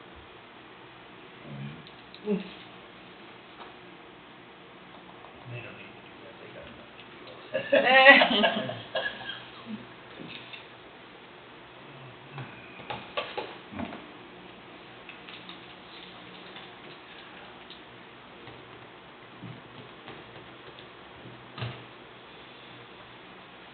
See Bill Adams, you know one of them too?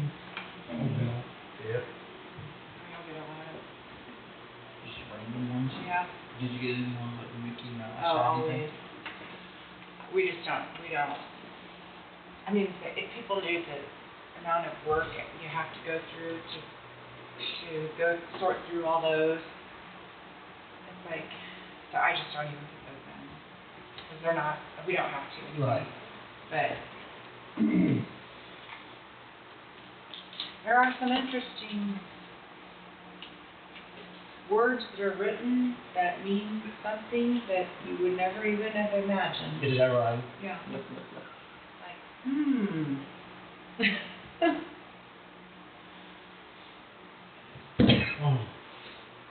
words that are spelled totally different, but put together can,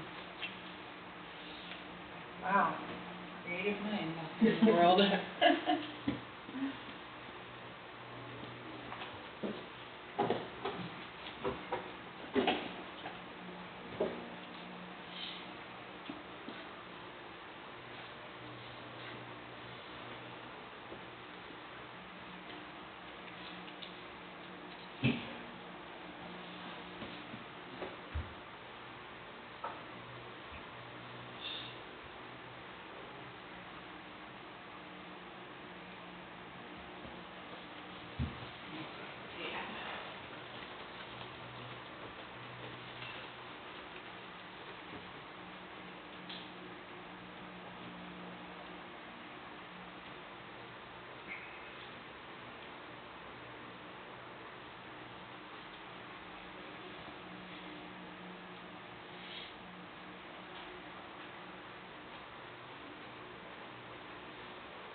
The wind, I could use a little breeze today. Yeah, as fog as it was this morning, wasn't it?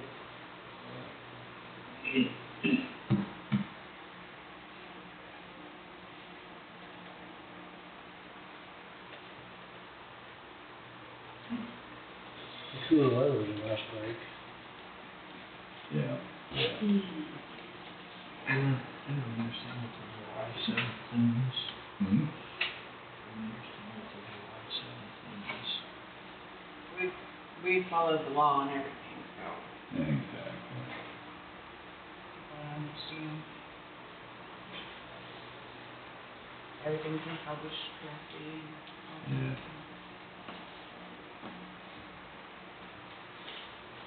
It just stirs up hatred, all it does. Ridiculous place. Well, there's just a lot of education that needs to happen, but some people just can't understand.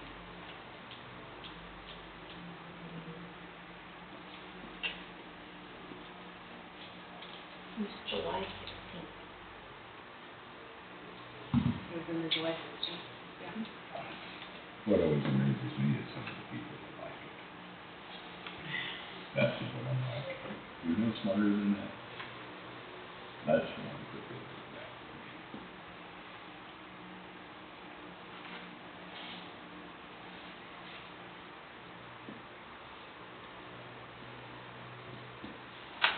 Yeah.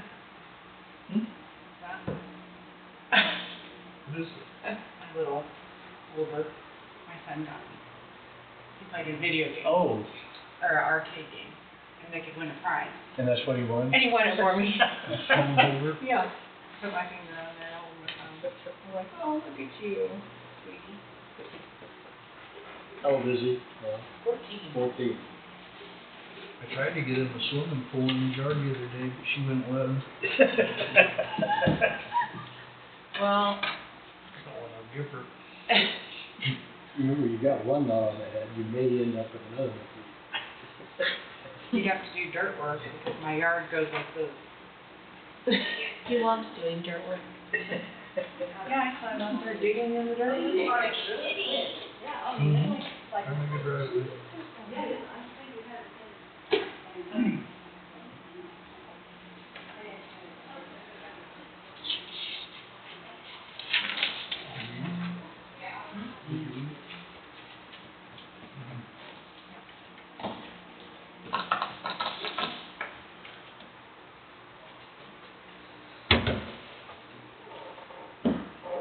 Any minute. I figured it'd be pretty close. You're just double checking the last few races. Make sure it's right. And that's why we bring in independent boards. Sure. It's not my office counting, it's citizens' help that we bring in and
Stacy just said it was 14. Coming. Well, regardless, you know.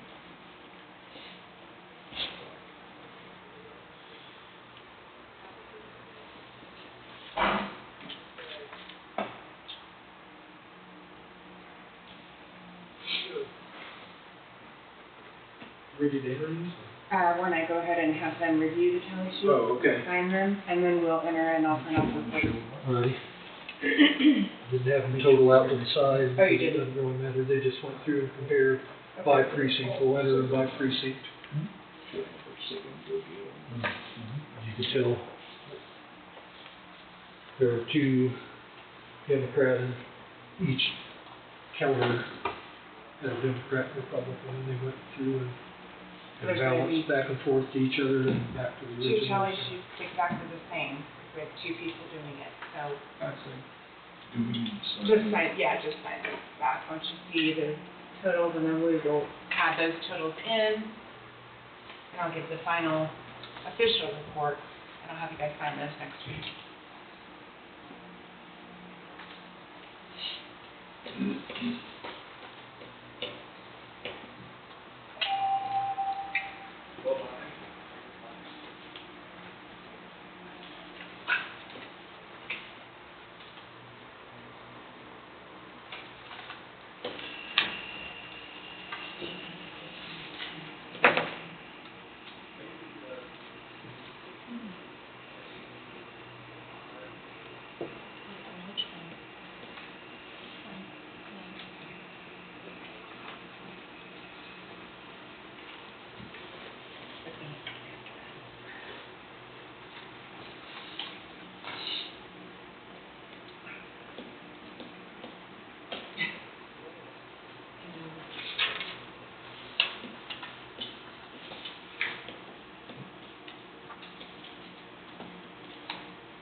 And you too.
I'm always in this.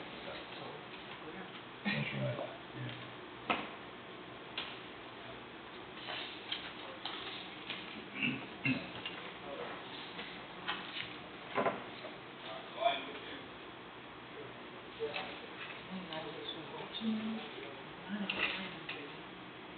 Yeah. Nobody.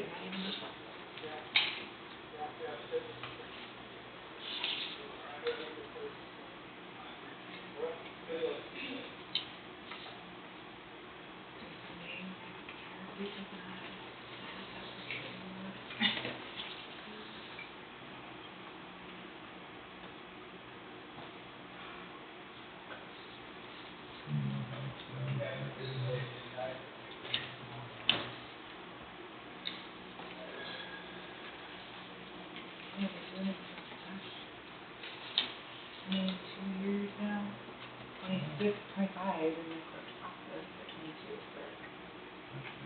So,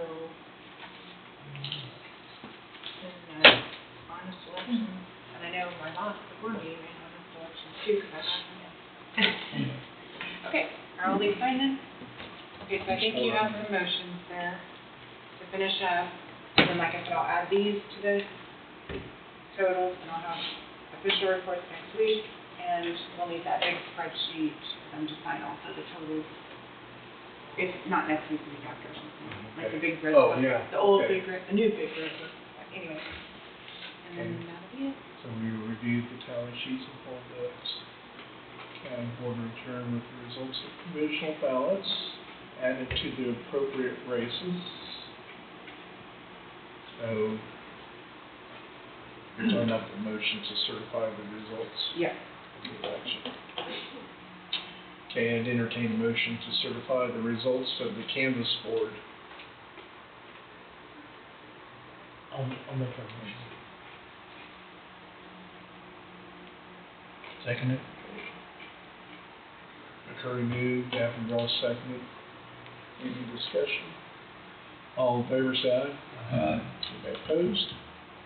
Passes 5-0. So now we can adjourn and said we'll sign stuff next Yeah, week. yeah. I'll have Jessica to sign next week.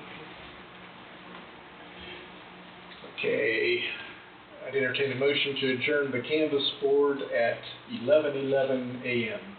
and reconvene as a board of county commissioners. I'll second. Okay. Parker moved, Thompson seconded. Any discussion? All in favor, say aye. Any opposed? Passes 5-0. Got a bunch of stuff to sign next week. We aren't gonna put it in by three. Oh, yes, yes, yes. I'll read them, please. Oh, yeah. Okay, I need to get the KNRC on the phone for you, Yes. and, Are you getting Tim on there too? Yeah, yeah, So we're gonna have a, yeah, conference. Yeah. Very good. Sorry. Just got a call from California, they said my student debt is in default. There's not on there too. The student loan debt is in default. Congratulations. Because it's been the school of hard knocks, and I didn't think that I'd already paid for that. Still paying.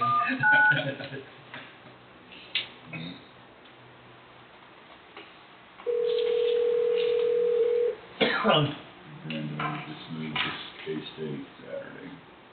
To the dorm. Hello. Okay, Tim? I Yes. Hi, this is Angie with the county, clerk's office. Hey, I need to put you on hold to get, Tracy on the phone at conference. All right. Hold on one moment.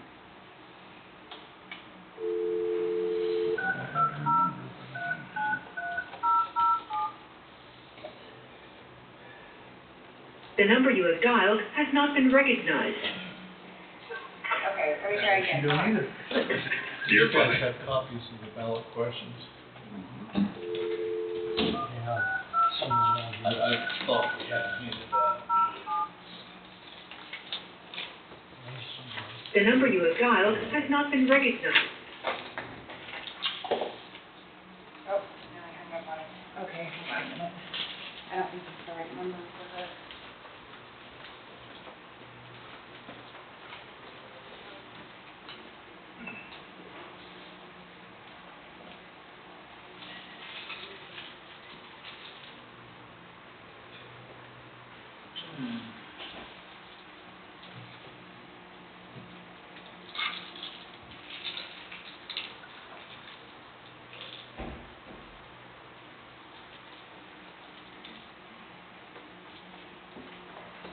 Can you look at my email for, KNRC?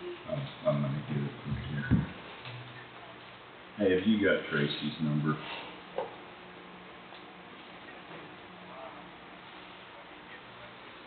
It won't go through. Nothing I do.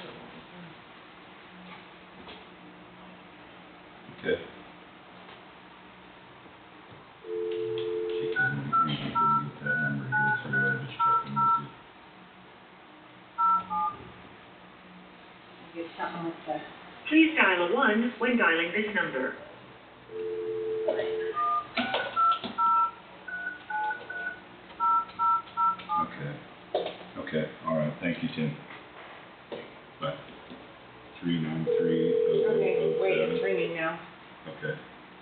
we can go. Okay, I was just double checking to Good make morning, sure. this is Tracy Barton. Hi Tracy, this is Angie Kirchner, Coffee County Clerk. Can I put you on hold to get Tim Johnson on the phone so you guys can conference with the commission? That'd be great. Hold on one moment. Thank you.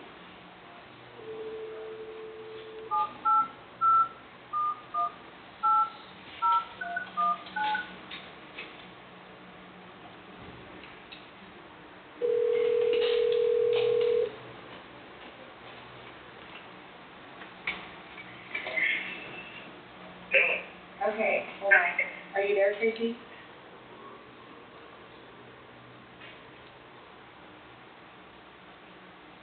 Tracy, are you there? Yes. No, you have, Tim. Okay, I got both of you. So you're both here with the commission. Okay. Okay. Okay, good morning. Maybe I'll start. This is Tracy Barton with Kansas Natural Resource Coalition. I'm the executive director. And Tim Johnson and I were talking this morning about the two ballot initiatives that are before you this morning. We had sent an email out with a video to a YouTube link. Did any of you have an opportunity to watch that? No, I don't believe any of us had an opportunity to watch that. Okay. Well, if it's okay, I'll just go ahead and kind of give you an overview and kind of explain the background and why we believe it's important. Is that good with you all? Yes, Sure. that'd be great. Okay. It's always hard when I do this by phone because I can't see your faces, so please feel free to interrupt if you need to. First of all, it's been a little while since I've talked to all of you. I just wanted to say thank you for your membership with KNRC, and I also wanted to give a shout out and a thank you to Commissioner Wade Thompson and Tim Johnson for attending our events and being engaged. We really appreciate you guys. And to start out, I wanted to just talk about the ballots, why they're in front of you, and why we're recommending a yes vote on both of them. A little background, Pacific Legal Foundation is a public interest law firm that focuses heavily on property rights and limits on federal authority. And Pacific Legal Foundation represented KNRC in the Lesser Prairie Chicken lawsuit last year, and that case was successful. And they've now offered to represent us on these two additional Endangered Species Act matters at no cost to KNRC or to our member counties. Why are there two ballots? These involve two separate federal regulations and two separate lawsuits, and each ballot needs to be considered and voted on separately because of that. And a yes vote simply authorizes KNRC to participate in that particular case and to represent the interests of our counties, landowners, agriculture, and local economies. And so kind of the reason for the lawsuits, the Trump administration just repealed two regulations in the Endangered Species Act. And so KNRC would be participating on the defense side, supporting the new rules and helping defend them in court because environmental groups are challenging them currently in two separate courts, federal courts. So the goal in the lawsuit is to keep the old regulatory approach from being reinstated, which means if these rollbacks, which the Trump administration, I'm going to get into the details of what those changes are here in a second, the rollbacks are in favor of supporting property rights issues. In fact, it's closely related to the 4D case that we just successfully won last year with Pacific Legal Foundation's help. But the environmental groups are challenging those cases, and so that's why we're working on the defense side to come alongside the federal government and give voice to the counties and landowners with real-life examples of why those rollbacks should stay in place. And since they're being challenged in federal court, it gives it a stronger ability to stay in place after the administration changes, because what we've seen in past years is that these rules, with Biden administration, it was administered one way, and then the first Trump administration, he rolled them back. Biden, well, I guess it was Obama before, and then Biden came in and put them back the way they were before, and then Trump is rolling them back again. So we're kind of playing this game of back and forth. And so hopefully by supporting these lawsuits, we're going to keep them in place for future administrations. So I wanted to talk a little bit about why KNRC's participation is important. And it's important because it gives the court perspective of the counties and the people who are actually affected. It also gives KNRC an independent voice if a future administration changes position and settles the case or stops defending the regulations. So the bottom line is the lawsuits will determine whether newer and more limited regulatory approaches remain in place or whether broader federal restrictions can return them. So the first ballot before you is the definition of harm, and this was a change in the rule. So under the old definition, the federal government could treat certain habitat changes as an illegal take of a species. Now, a take basically means harming or a killing of the animal, and I'm just going to use the lesser prairie chicken as an example since it's our recent case, and I think most of you are probably familiar with that. So in the case of the lesser prairie chicken, if a county, even we'll just use a county as an example, if a county was in the estimated occupied range of the lesser prairie chicken, and they sprayed noxious weeds or graded their roads, or put up a fence, or even put up an EMS tower, all of those things would have been considered harming the habitat of the lesser prairie chicken. And if it was classified as harm, then it opens the door for Fish and Wildlife Service to come in and impose civil and criminal penalties, including up to $50,000 per occurrence. So think oil well drivers, right, per occurrence, and or a year in prison. And so the rollback of that harm rule, it takes out that whole definition. And so if a threatened species is listed in the future and that harm definition isn't in place, then it negates that possibility for those penalties to be added. Does that make sense? Yes, I think a commissioner has a question. Sure. Yeah, Tracy, does this go along with the Justice Earth lawsuit? I'm sorry, I couldn't hear him. Justice Earth lawsuit. I think the question was, does this go along with the Justice Earth lawsuit? I am not sure. I would need to check on that. It's trying to roll back regulations to the pre-Trump administration from the first term. Did you hear that?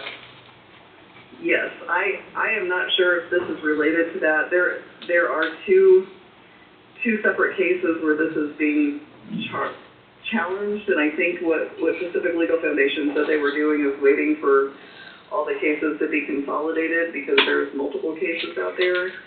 So I'm not sure. I'm guessing that's probably one of them, but I'm not certain. I can find out for you. All right, thanks. Any other questions on the harm before I move on and talk about the 4D ballot? Go ahead and move on. Okay. So on the blanket 4D rule, under the old, and they call it a blanket rule because the Endangered Species Act separates a difference between an endangered classification and a threatened classification.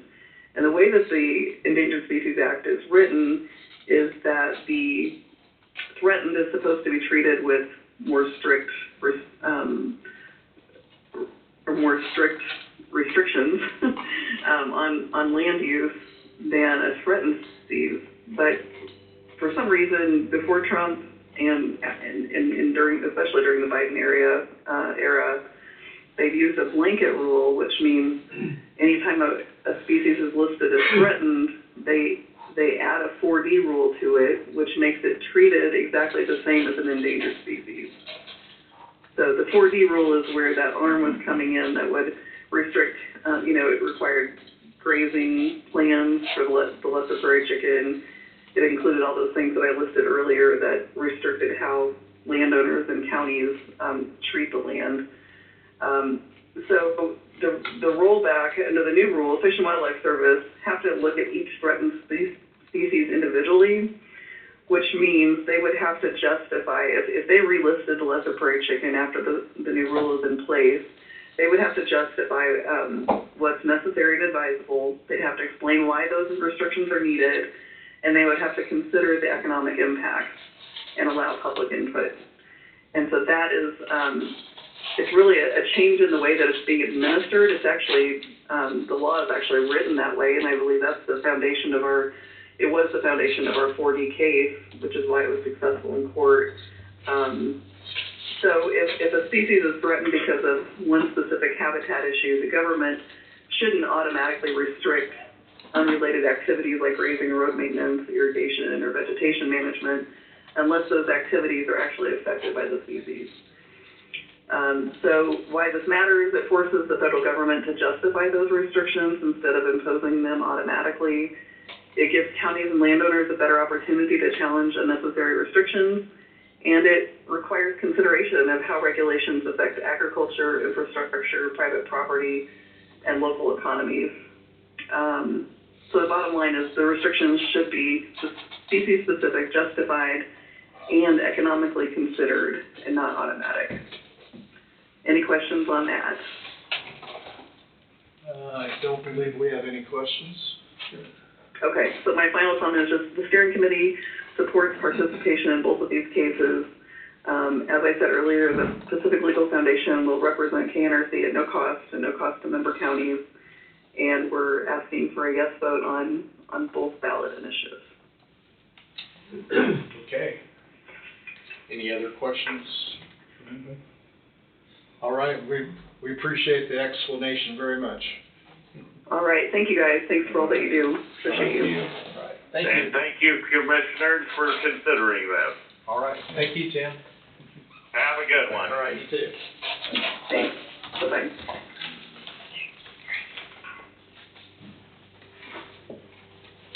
Okay. So we have to vote on each ballot issue separately, it looks like. Yeah, you do have a copy.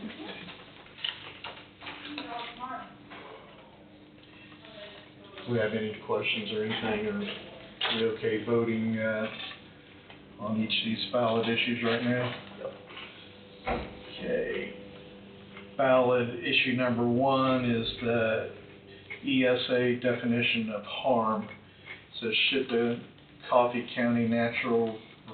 the Kansas Natural Resource Coalition be authorized to participate at no cost to KNRC or its member counties in federal litigation defending the repeal of U.S. Fish and Wildlife Service's regulatory definition of harm under the Endangered Species Act. So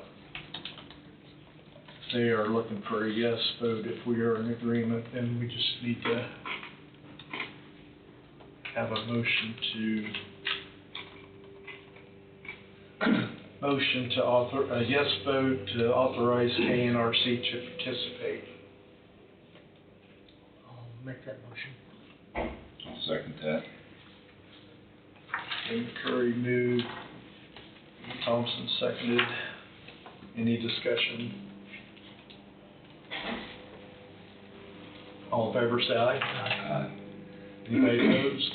I want to abstain from it because of what I've been reading on it. It's a very, very vast thing, and there's pros and cons on both sides of it. And I don't think I have enough. I know it's going to pass with you guys and everything, but I've got mixed feelings on it. Okay. All right, so, I said opposed, right, when you said yes. So it passes 4 in favor and 1 abstention by Barker. Barker abstained. Who did the second on that? I did. Okay.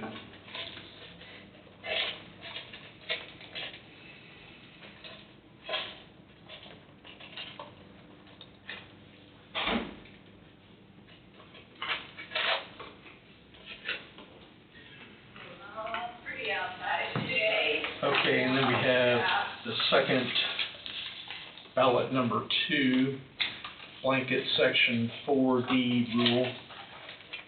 The question is, should the Kansas Natural Resource Coalition be authorized to participate at no cost to KNRC or its member counties in federal litigation defending the repeal of the U.S. Fish and Wildlife Services blanket Section 4D rule?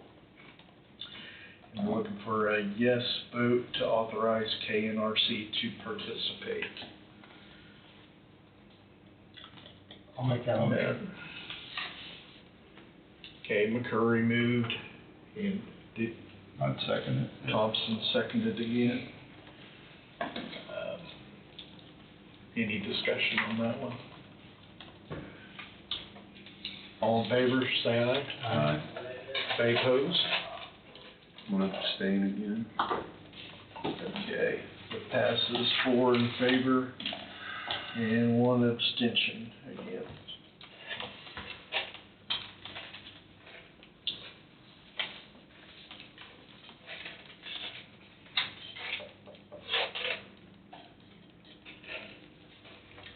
Okay.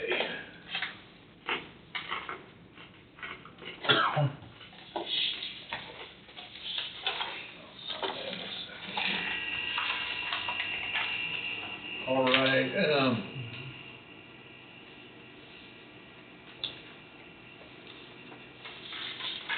I guess we consider this roundtable, but look at this application for final plat approval. Might want to see if you can get a hold of Heidi, see if she can come up real quick.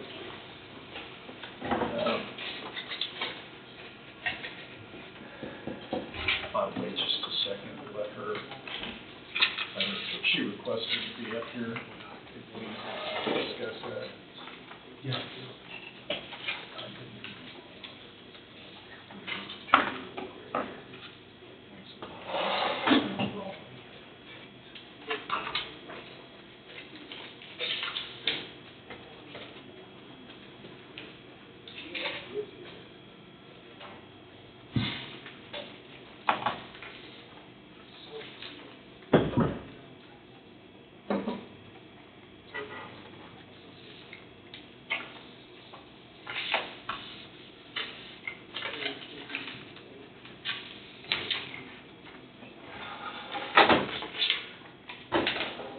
While we're waiting on Heidi, were you able to get a hold of her? Yeah, she'll be right here.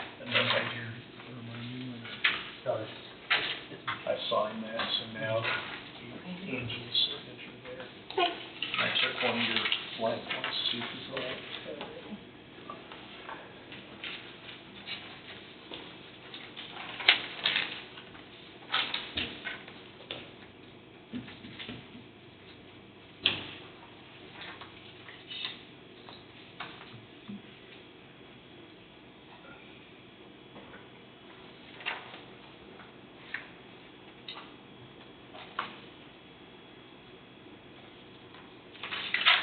As far as roundtable goes, Casey, do you know if you have anything? Or Not that I'm aware of. I'll kind of go over and well, there's Heidi. Okay, we're on this application for final plat approval on the Prairie Grass Industrial Park. I'll be standing the rest of the day, if I can stand, or sit, I mean, if I can stand, that's okay. No, that's fine. Thank you. This basically just concerning the street name. Right now, Meadowlark Road is proposed, and Wade, we had discussed this a little bit before, right, about possibly changing the name to, what was it, like Barrett something, that came up after going way back in time, I guess, a little bit. When there was a conversation about putting the new jail, originally it was south of town, then there was a request to make it north of town. And when it was north of town by the airport, there was a special meeting. During that special meeting, one of the individuals, or multiple individuals, Alan Barrett and Matt Barrett, who were in that area, have come out and threw gave some history into that area. My understanding is they had some family that goes back in time, and that was their land. So,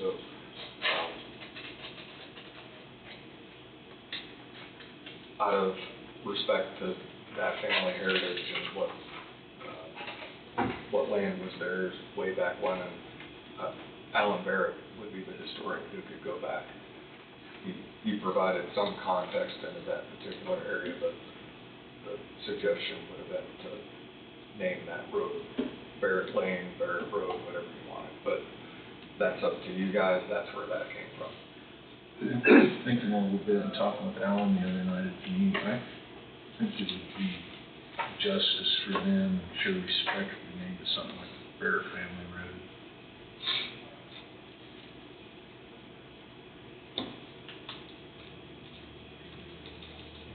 Including family and then They're just looking, they're just for a short deal, and we've got lots of cool names in our county roads and stuff, so.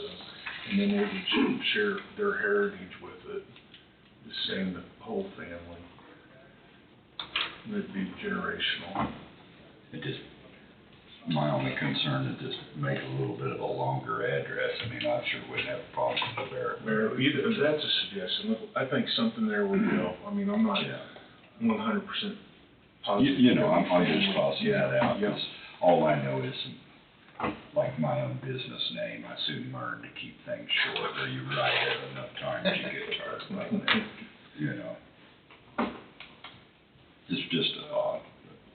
I think Barrett Road would work well. I don't know. Fine with me. Mike, do you have any thoughts?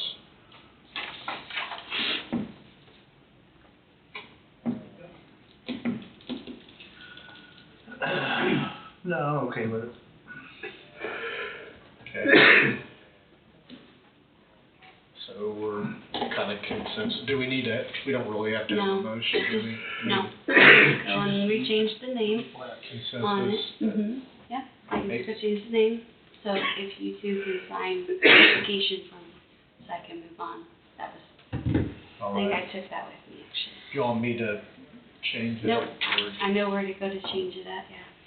I'll go update it real quick. update it and then we'll sign it? Okay. I'll bring it right back. Yeah, that'd be fine. Now, how to spell it, is it B-A-R-R-E-T-T? You want me to just write it, can we Yes. write it down? Yes. Because we'll need to know the special spelling, so I can put on the plat. Worse yet if we spell it wrong. That'd be worse yet if we spell it wrong. There you go. Especially on the final plat. 2 R's and 2 T's. Thank you. All right, thank you. They had that going on in Gridley with the street name. Family thought that it was named after them and it wasn't spelled right, and nobody else knew whether it was actually spelled that way or not, or whether it was actually named after their family or not. Wanted the name changed. Okay. Well, anyway, to continue with, roundtable, I really don't have anything except, I mean, I did go to the museum meeting, they had their board meeting last week, Thursday at noon, so, and they have some, water issues that are outside that they're trying to figure out what's going on, but other than that, they got a lot of stuff going on, had a lot of response with, over the summer with some programs they had there, some exhibits and everything, so that was good. What type of water issues do they have? I don't know, the person mowing for them noticed that there's some water pooling in a few places, and of course, it hasn't really been raining, and supposedly there's no water lines, is my understanding, so it's happened before in the past, but I don't know a great deal of detail on that, but they're trying to figure out what's going on. So, anyway, that's all I have. I don't have anything. Mike, you have anything? Wade? No, sir, I don't want to spoil that roll. Todd? Okay, that takes us down the other way. Couple things, I'd like you to look at your calendars and figure out what my suggestion would be a Friday evening and a Saturday morning for an open house on phase 2. I talked with Mike Tweed that he'd be available. The judicial side, those offices and that suite would not be open, but everything else, the secure corridor, the new courtroom, and any of the other offices would be. I don't think it would take as much time as the other building, but I think the taxpayers who have contributed to this need to see where their money has gone. And I think the best way to do that is to open it up, let them see. They may not know what it looked like beforehand, and we'll see if we, looking back, probably should have took some pictures so that you'd have it before and after, and maybe we can find some. But the only thing that security asks is that it be after Labor Day. So if you look at the first part of September, maybe from 5 to 8 o'clock on a Friday night, and then from 9 to noon on a Saturday would be kind of the proposal and suggestion. And once we iron that out, then we can get some notices out and maybe put something in the paper and online. If you'd be in support of that. Well, you need to have some kind of an open house. What are you looking at, like the 18th and 19th, or? Right now, the 11th and 12th, the 18th, 19th. 11th and 12th, those OK Kids. Okay, kids. Oh, well, that's not gonna work. Yeah. So 18th and 19th. As far as I know, 18th and 19th should be Yeah. fine. 5 p.m. till then. 8.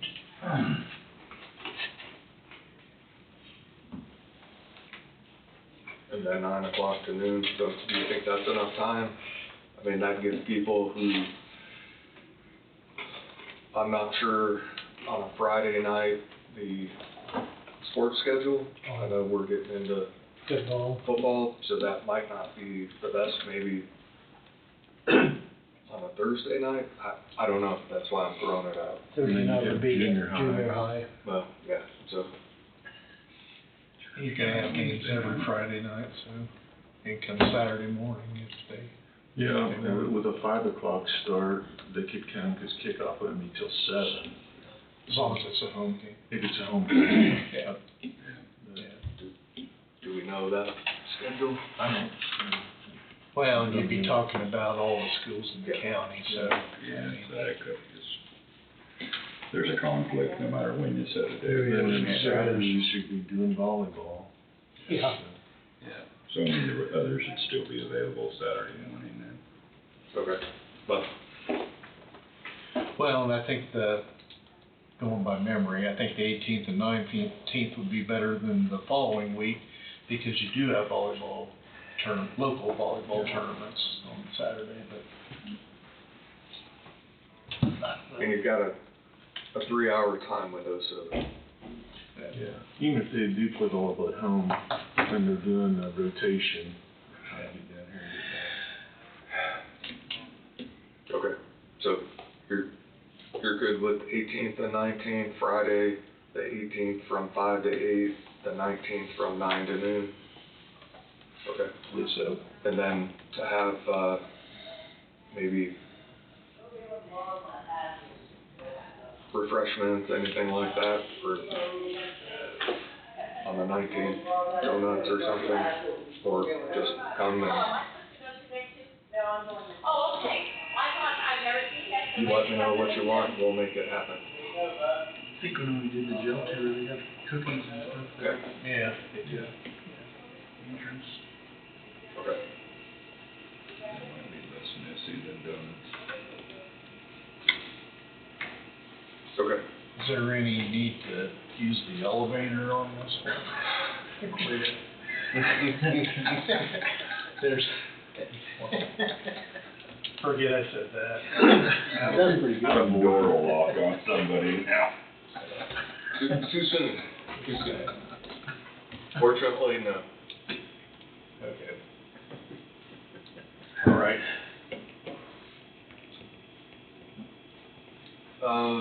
The next thing I need to request, probably 20-minute executive session, myself, the board, the attorney-client exception,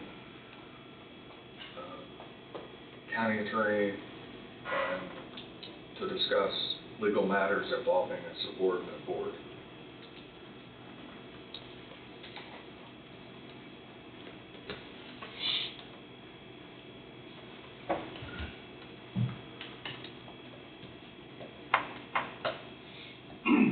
Casey's typing this up in motion, so. And while that's being put in place, the other thing that I had, as you may or may not have seen, Cameron Roth has put out and started the advertising for the north property. That's moving right along, so you'll see his advertising, and then it's staggered how it's gonna end up in the paper for the public notice. And hopefully that'll generate quite a bit of buzz and turnout. And just to refresh for everybody, what's the date of the sale? September 24th at 6 o'clock, that auction will occur at the north property, followed up by the public hearing on September 28th at 10 o'clock.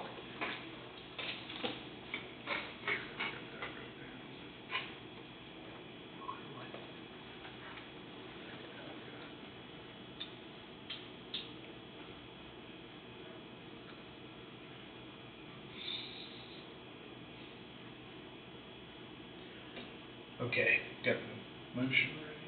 Mhm. It was a little over 100. No. Okay, I would entertain a motion to enter into executive session for 20 minutes to include each of the commissioners and county attorney Wade Bowie II to discuss matters deemed privileged in the attorney-client relationship regarding legal matters involving a subordinate board under the Kansas Open Meetings Act, KSA 75-4319B2, to resume in the commission chambers at 12:09. I'll make that motion. Okay, McCurry moved, Second it. and Thompson seconded. Any discussion? All in favor, say aye. Aye. Okay. Anybody opposed? It passes 5-0. So 12:09, we'll return at 12:09.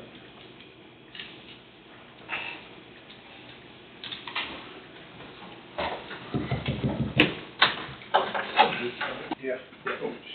Yeah, we're back.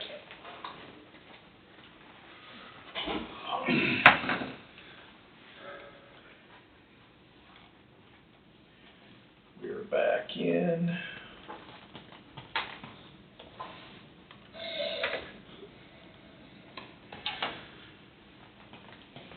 We're probably gonna go back in for another 10 minutes, so I would entertain a motion to enter into executive session for 10 minutes to include each of the commissioners and county attorney Wade Bowie II to discuss matters deemed privileged in the attorney-client relationship regarding legal matters involving a subordinate board under the Kansas Open Meetings Act, KSA 75-4319B2, and to resume in the commission chambers at 12:22. So moved. Second. Abendroth moved, Barker seconded. Any discussion? All in favor, say aye. Aye. Anybody opposed? Passes 5-0, and we will return at 12:22.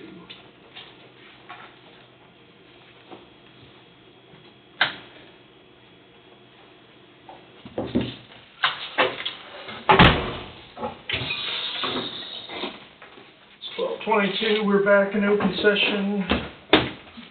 Wade, do you want to summarize everything? I would just say, there is no action being requested. This was solely reference legal advice,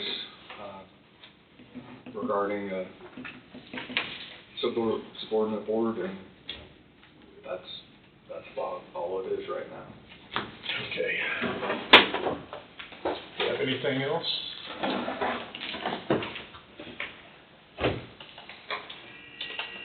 Nathan, I've got one thing. Okay. Several weeks ago, sitting on my desk, you may remember correspondence that came through. It was a letter that was sent to TKE, requesting that the agreement or contract between Coffee County and TKE be terminated, and it went certified mail to another state. Apparently, somewhere between here and there, it made it to that state, and then it just falls off. So I'm gonna have to, if you see that correspondence come through again, that's what that is. Outside of that for today, I don't have anything else. Yeah, the only thing, I just thought of this on the appraiser side of it. What do we need to do on that? Oh, I meant to bring that up too. I mean, today we were going to interview the temporary. Yeah. The interim. Interim, yes. She's gone to classes all week out of town, and so we're scheduling that for next week. Okay. Okay. Well, I just knew, I knew we had one more week left, but as of the 1st, then that's Connie's last day, correct? Yes. Yeah. And that's the only, that's the only reason I brought it up. Yeah, because I had that on my notes here for today. Okay, I had forgotten about that. Yeah, we had pushed off to next week because she was actually taking appraiser classes.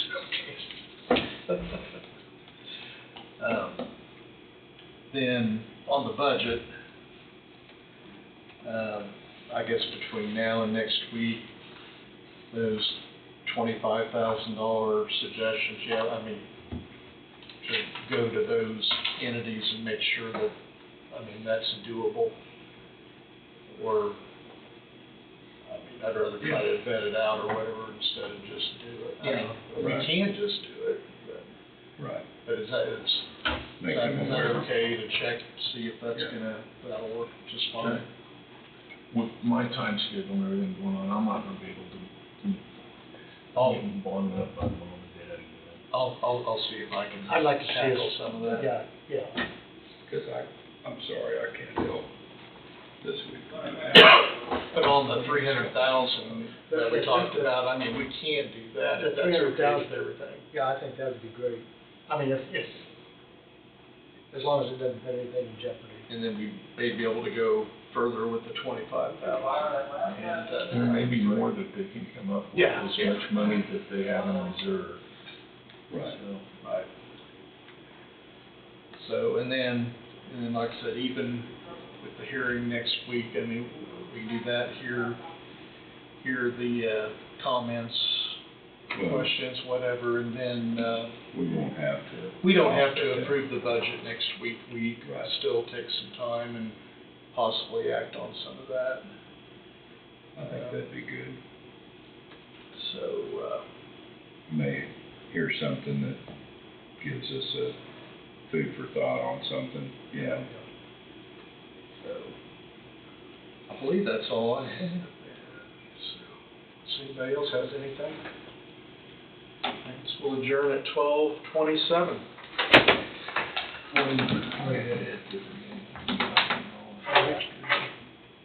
Supposedly.